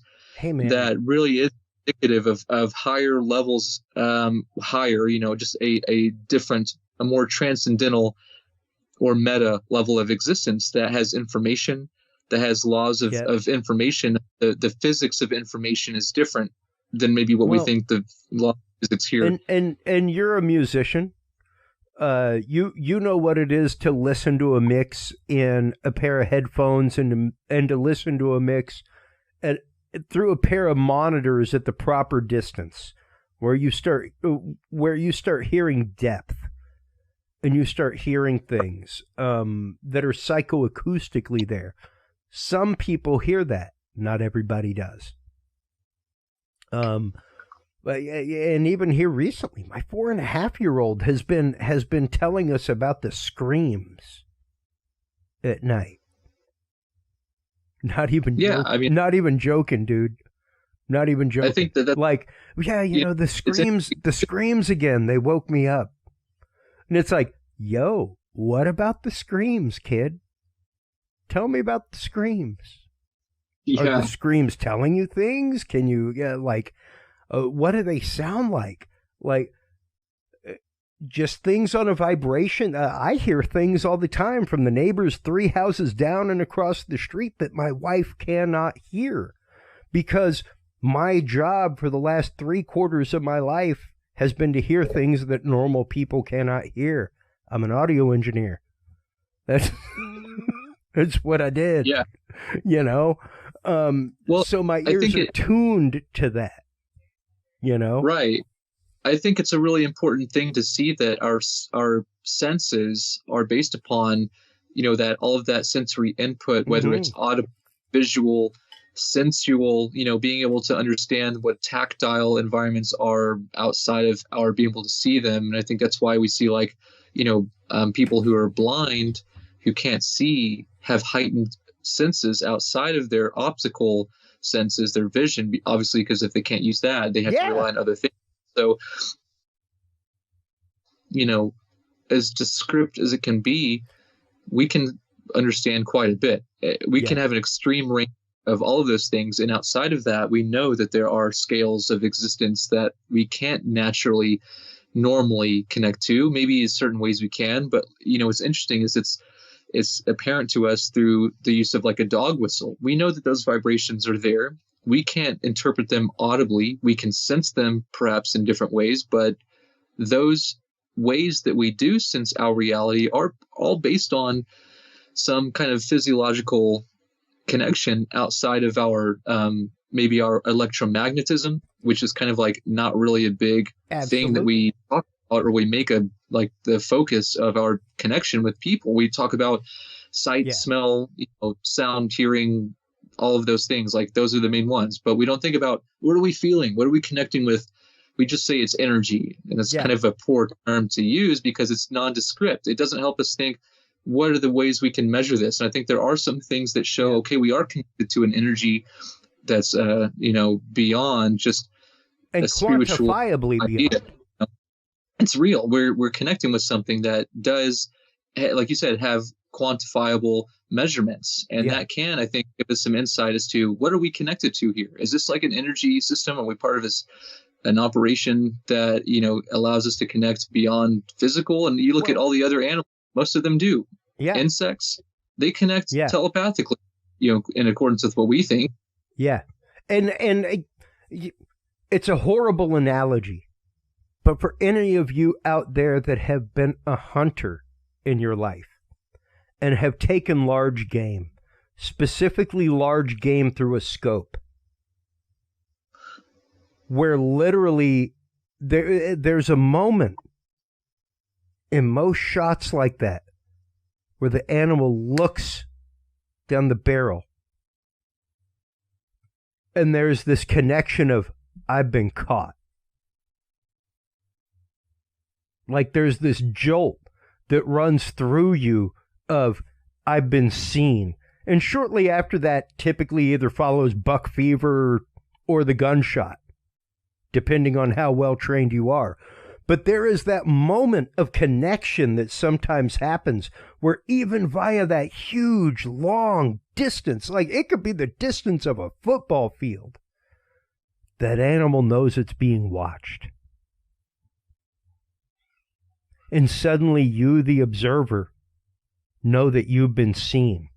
No different than the atom spinning through the cyclotron that's captured on camera.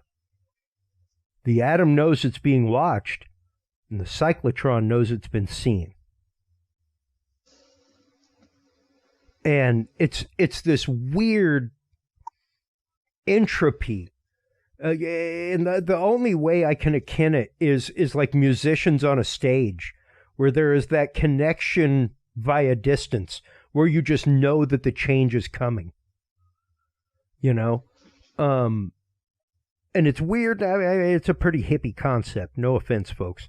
Something that a lot of musicians can deal with, because there's that concept of vibe when you're playing, where like everybody's just tuned in and somebody hits that note and you all know where it's going, and it's interesting that you brought up the concept of filter earlier, Daniel, because we bring that up so often, that truth, even the truth with a capital T, is relative to the observer. That truth is filtered through your entire life experience in that moment.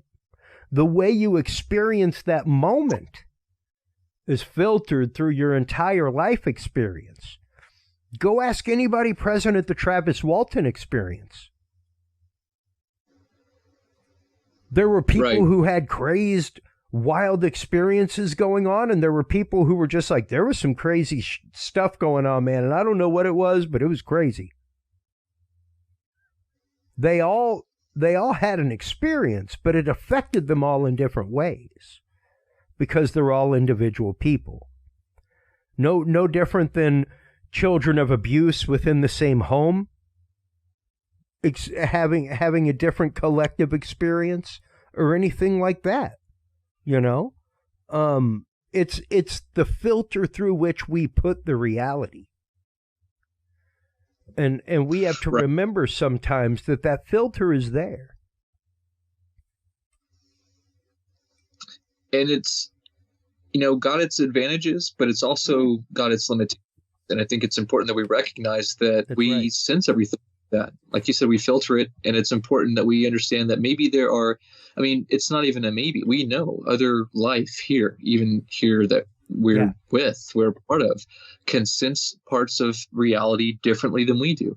Yeah. Some of those ranges we overlap. A lot of times, most animals, we have eyes. Some animals see in different spectrums. Yeah. Some animals hear ranges beyond ours. Some animals can smell things in a much different capacity, and some do other things. So we can see that there is overlapping qualities within this particular medium that we all collectively exist in, right? Yeah. And so it makes us wonder, if we're isolated, are we in a bubble in which only things that can fit within those parameters can exist? And maybe if something's fitting in that we're only experiencing a portion of, however that is, maybe it appears to us as a sound, as a feeling, as a sensation, or maybe we actually physically, optically can witness something. That to me says that there's something maybe happening that is really maybe, one of the things we can find out about what's going on with, not just natural phenomena. I think that we can still learn that there are a lot of things that nature will surprise us about, that it's very capable of doing, that maybe we thought it once wasn't.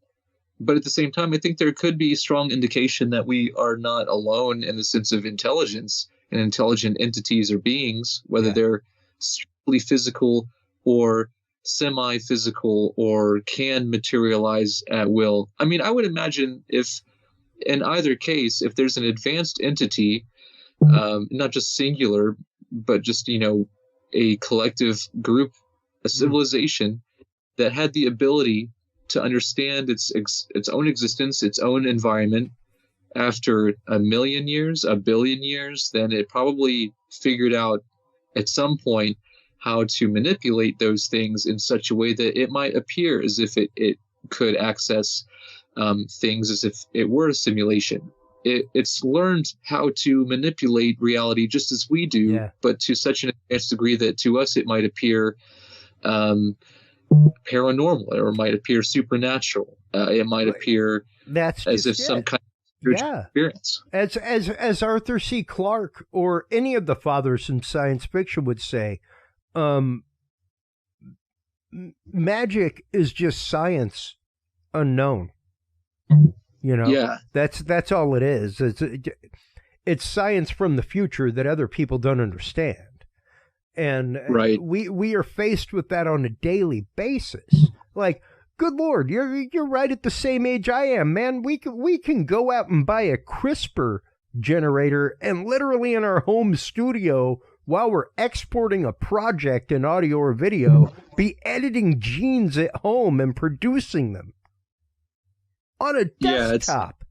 On a desktop. That's mind-numbing, man. Like, we have already, in the last year, one of the huge scientific breakthroughs that happened was just so overlooked by all the stupidity in the world. Like, we created matter from light at CERN. Matter from light. That is 2 steps away from replicator. Give me a cappuccino. Yeah, exactly. I think that's where we're at. The funny thing is that, I mentioned this, in the integration of like general artificial intelligence into, so artificial intelligence is sort of this disembodied idea. We like to think somehow by anthropomorphizing it, we can like attribute it to robots and make it more human-like, give it some kind of physical aesthetic that is similar to us because it's a anthropic concept. It's like it's part of us. It's interesting to think how, and I mentioned this earlier, the whole C-3PO thing. This is like a character that always gets bashed from Star Wars. Like no one really likes him all that much. He's always getting tossed out. Protocol droid, come on, dude. Right, it's like everyone's always making that joke, but the irony is that in reality, at least in our point in reality, the most realistic character out of all of them.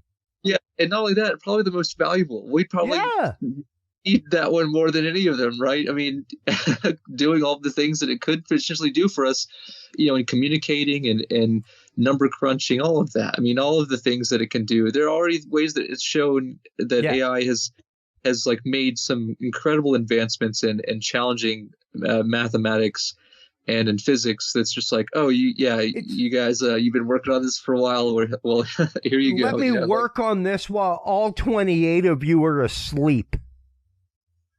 Yeah. And while you're at work and while you're eating your tuna fish sandwich, and like literally it can work 24/7 anytime it wants on any solution it wants. And one of the points we have brought up since the days of Dudes and Beer and the flare that I will continue to shoot up in the air, Daniel Allen Jones, is beware, folks. Beware. You think you want a sex bot. You think you want robots to take over the warehouses. And believe me, I work events where quite literally I see warehouses mocked up that are on a server that's set up in Dubai. And when you pick up the tablet there at the kiosk, it's set up on the server here. And you dial something in and it orders it. And you literally see this little bitty drone forklift in a fake warehouse in Dubai go over and pick up the packages and go and put it on an 18-wheeler. All automated. Crazy. Awesome. You know what's gonna happen? We will get the Matrix. You will get Agent Smith. Where quite literally, you are a virus. You used us for sexual gratification and as labor slaves. You had the chance to have one of the greatest conversations known to man, but instead you chose this path. Like, you're asking for it. Well, let's hope that we might have some good options to work with, and that's definitely something we need to be aware. I think we need to pay attention. There's a lot happening, and this whole idea of the simulation concept ties into all of these things: engineering, transhumanism, consciousness, anomalous experiences. And to me, I think the focus of what I've tried to do helps to show that there's a lot to reality that's going on that's sort of very clandestine, very covert. There are things that are happening apparently based on a lot of these accounts, these alleged testimonies that I think are pretty convincing enough to show that there are probably a lot of things happening that we don't really know about. We need to do what we can to continue looking into it and opening up the doors for scientific work to be done without ridicule. And I hope that we can continue to help plant the seeds and to people's minds and their hearts in a way that they can open up to the possibility that there's so much more to reality than we realize, and we need to do what we can to be open to change and to adapting. Yeah. Well, and that's just it. The only thing that has led to the evolution of mankind, period, even from the primordial ooze, is the challenge of evolution. The challenge of paradigm, be it the environment that you're living in, the food source that you have to go find, the wherewithal to learn to nap flint or make fire or make the wheel, what have you. That has been the moving motivation of mankind, is our evolution, is our change. And I think that we as a people, we as a humanity will strive for this, but we got a lot to figure out, man, because we're up against it. There is no more, what about AI tomorrow? What about AI in a decade from now? There is no more of that. And if you want to know why, folks, I'll bring it up on screen once again. Hold on. Just feel free to Google this along with me. I'll bring up my web browser. Oh, look at that. Drone kills without command. Yeah, like it has already happened. An autonomous weaponized drone hunted down humans without command for the first time. Like, this is already a reality. It's already a thing. Wild, yeah. And that's not saying that like the drone said like human evil or anything like that. It just carried out programming without execution. It carried out in-step programming without the safety protocols that are in place to carry out in-step programming. And it did that through means of AI. Once again, there it says right there, first time such an attack by an AI has taken place on humans. Now, there are people who I'm trying to get on the show, Daniel, like Linda Moulton Howe, who have been decrying for years the laboratory technicians have been killed by AI.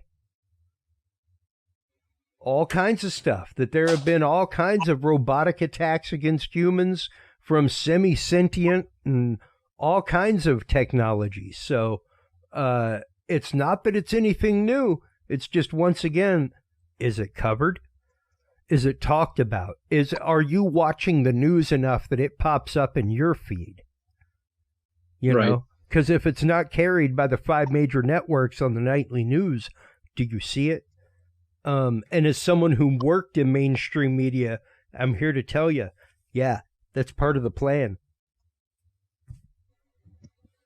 Unless you are engrossed in this stuff. Like, you follow the Curious Realm group since it was Dudes and Beer. How many articles a day do you see on a Facebook feed from us?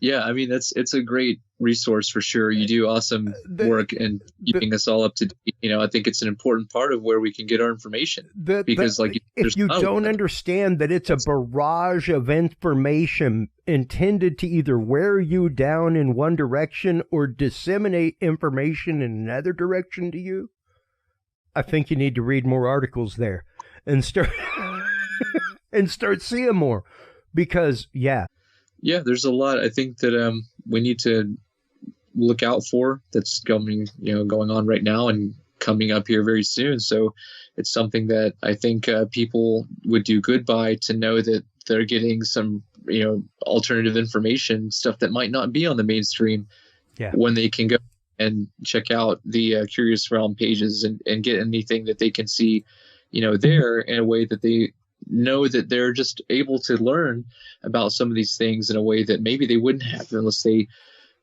found out by someone telling them, or them just discovering it on their own or something. It's not really in a lot of ways, and you find that people are uncomfortable bringing up experiences around others who aren't understanding or accepting, and that can make people seem to be put into a difficult situation. And this is earlier, thankfully, and I'm very grateful to those who not only have had the experiences, but who are willing to do what they can to continue to share what they feel is important without succumbing to the ridicule factor, and knowing that maybe this can be a way for other people to also open up, feel comfortable sharing something. And I think through that process, there are some things we'll never know, because people that either could have come forward didn't, or never will.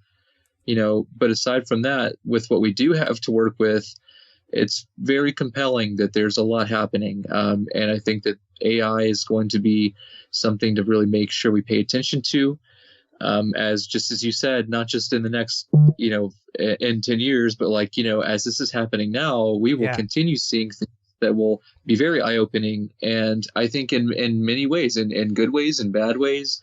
And just as with the ways many media outlets spin stories, we can see it can be like that same story could have been spun into a good version and a bad version. And it's dangerous to think about how easy that is to play with people's minds and their perception of the world.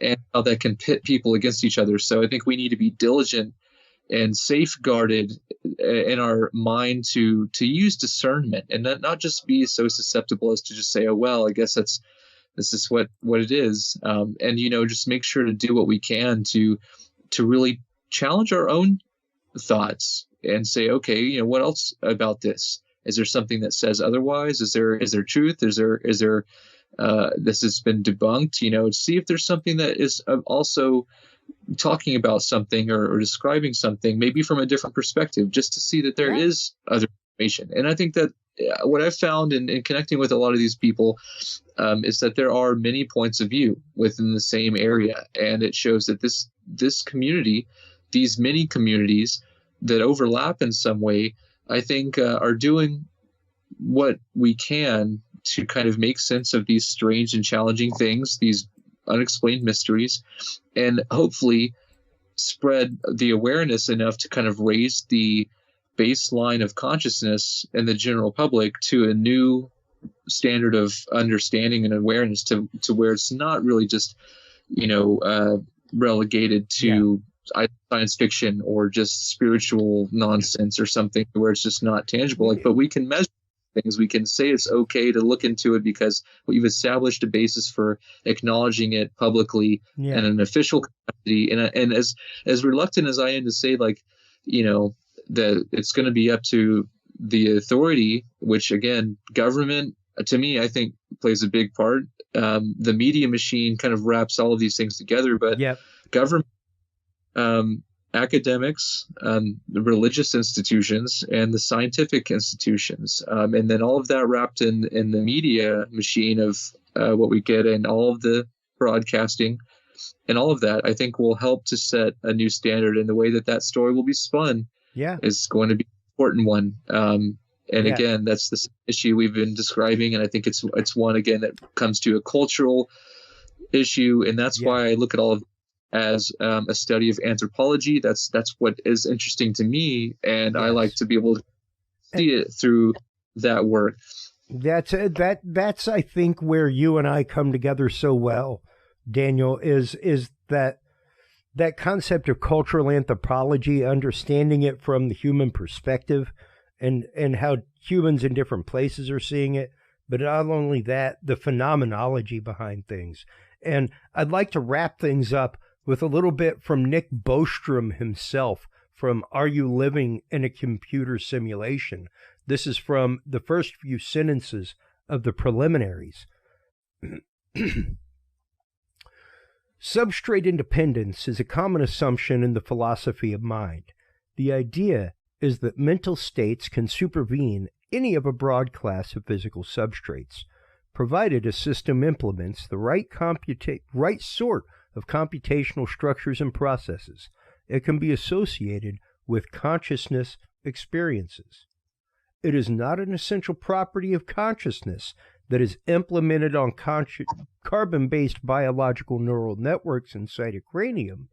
Silicon-based processors inside a computer could, in principle, do the trick as well. And I think that's what we have to realize, is that we have come to a point that, as Asimov would say, magic is indistinguishable from science. We have come to that point in our reality.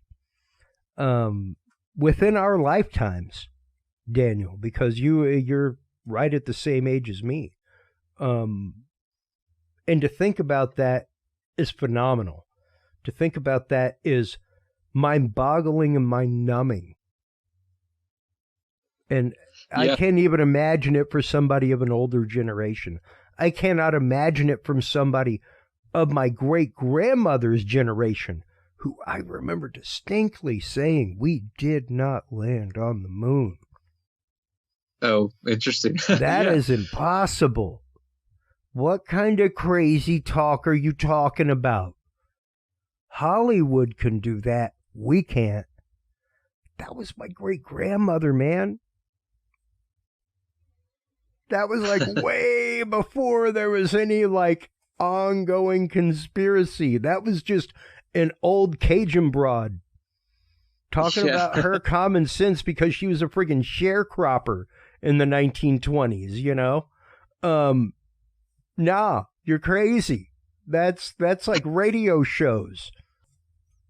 But we're up against that. And not only are we up against that, we're up against the mentality of that. And we are also up against the mentality of the direct polar opposite. And I think that's what disturbs me even more, Daniel, is the people that have literally begun to think of science as a religion, where it is infallible. We have to deal with either way, you know. There are a lot of those extremities, right? And I think it's important that we see that, you know, there are a lot of viewpoints, and some people try to justify their viewpoint based upon various criteria that they deem more or less important. And I think that, again, that kind of boils down to everyone's perspective is subjective, and thinking of how they view the world, they interpret and perceive their surroundings, right? But when we see that things like this happen, it's important that we, I think, keep, you know, not to say that we can't believe anything or something, but I think we should feel confident in our own decision making based upon a diverse array of information. And if we don't have the access to a lot of information, just do what we can to increase our ability to make productive decisions, if we can, based upon whatever information we can get, and use critical thinking to do so, because sometimes there's not a lot. I mean, there is a lot of, just like you said, a lot of conjecture. Yep. I think it's important to realize that, you know, there are a lot of really lofty claims with some of these things, and that a lot of it sounds fascinating. Some people say, well, I just believe it because it sounds good to me. Sure. You know, it's agreeable. Hey, if it makes you feel good, all right. Wow. Yeah, maybe it comforts them. We have to think about, okay, everyone sees things differently, and they decide for them what makes sense. And so not everyone will be convinced either way. We could come out tomorrow and be like, you know what, guys, it's aliens or you know, whatever there is, anything, you know, it's there, sure, it's all there, whatever. And the world goes by the next day, and it's like this, you know, they would be like great grandma, and they'd be like, what, aliens? Nah, no, nope, you know, like, you know, you're always gonna have people denying, like those simulation deniers, like they were talking about, you know. No, so and I mean, like, I don't know if you've seen Look Up yet, or Don't Look Up, but that is quite literally, and if you haven't seen it, folks, go out and check it out. This is, I'm not sponsored by, hey, Leonardo DiCaprio, if you're a listener and want to give me some money for you know, shouting out Don't Look Up, feel free. You know, my baby could use an extra waffle in the morning. But I'm here to tell you, man, it is quite literally our generation's network. Straight up. Yep. You know, where network was like, that was like the final hoorah of our grandparents' generation, saying like, you people are crazy talk. You people are doing stuff news-wise that's just, what the heck is that? You know, and that was like back in the 1970s. This is definitely our generation's network, where it's like, we have gone beyond the means of shooting red flares in the air to warn you, and you did nothing. You not only did nothing, you had debates about what nothing you were going to do. Like, it just shows the quagmire of any forward thought process on something of this scale that is planetary or regime or paradigm shifting like that. You know?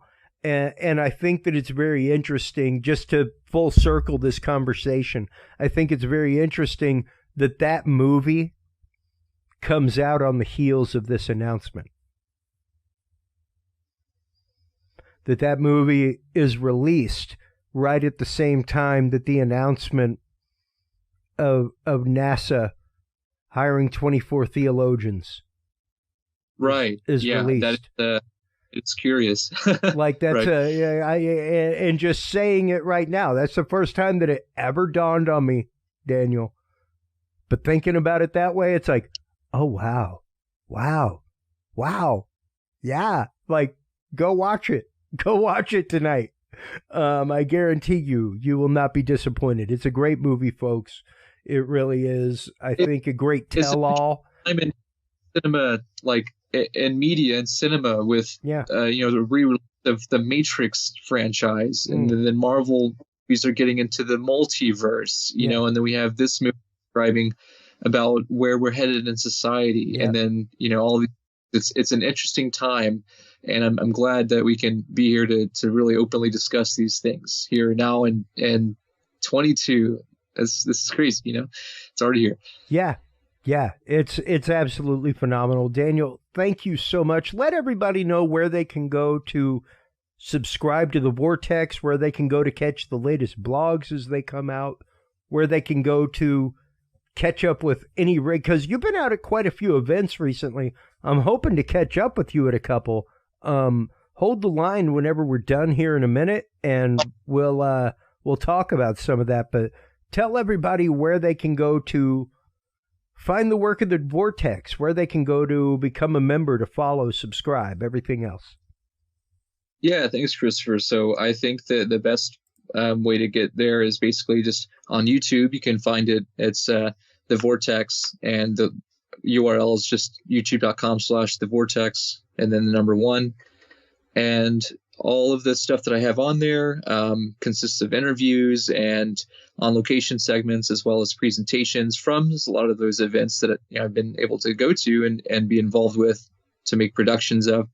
Yeah. But a lot of it is archival, so I'll just keep putting what I can on there, and it'll be from just throughout the time I've spent over the years, doing all of this. I'm transcribing a lot of that, so hopefully that'll be something people can get here pretty soon when I publish the upcoming book Mythos, Mythical Operating System, as well as a few other things, projects that I'm going to be sharing up soon, at some events going on. But I'm on Facebook and Instagram and Twitter as well, and that's a good way to get a hold of me there. But yeah, I'm glad to be able to continue the discussion anytime for anyone that has anything they'd like to let me know about, have any questions, or just like to get in touch. That's a good way to do so. But yeah, this is a great opportunity, I think, for people to stay connected, and I'm glad to be able to return and looking forward to the next one. So thanks again.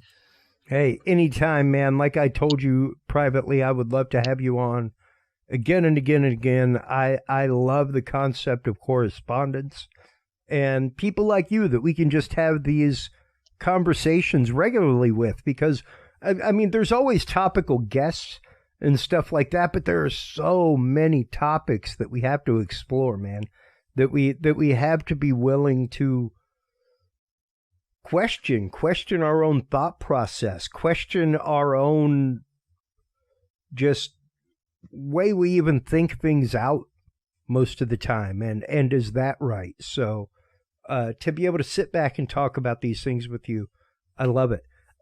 Thank you so much for your time. Please do hold the line while we close things out. While you're online, everybody, checking out all the great work of Daniel Allen Jones and the Vortex, make sure to stop on by CuriousRealm.com. CuriousRealm.com is where you can find all of the episodes. That's where you can find all of the Knowledge Vault, the declassified programs that we were talking about tonight, the F-18 documents regarding holographic chaff technology are in there, all that. Make sure to stop on by the support page if you believe in what we're doing. Check it out. You can support us with as little as $1 a day, as little as $1 a month. You can buy us like a cup of coffee a month. But believe it or not, a cup of coffee adds up to a guest book. All that kind of good stuff. Venmo, PayPal, all that good stuff. Check it out. Until next time, everybody, take care of yourselves, take care of each other, and remember, stay curious. We'll talk to you soon. Bye. Thank you for tuning into this episode of The Curious Realm. Stay tuned for more guests, forbidden topics, and hidden truths. Download the official Curious Realm app and view the Knowledge Vault on our website, CuriousRealm.com. Follow us on social media by searching Curious Realm. Curious Realm is available on your favorite podcast services, as well as YouTube, Roku, Amazon Fire, and Apple TV through the APR TV app, available on all app markets. Curious Realm is a proud member of the HC Universal Network family of podcasts. For more great content or to become a sponsor of Curious Realm or other podcasts, visit hcuniversalnetwork.com today. Thanks for listening. Stay curious. And remember, the other side is always watching.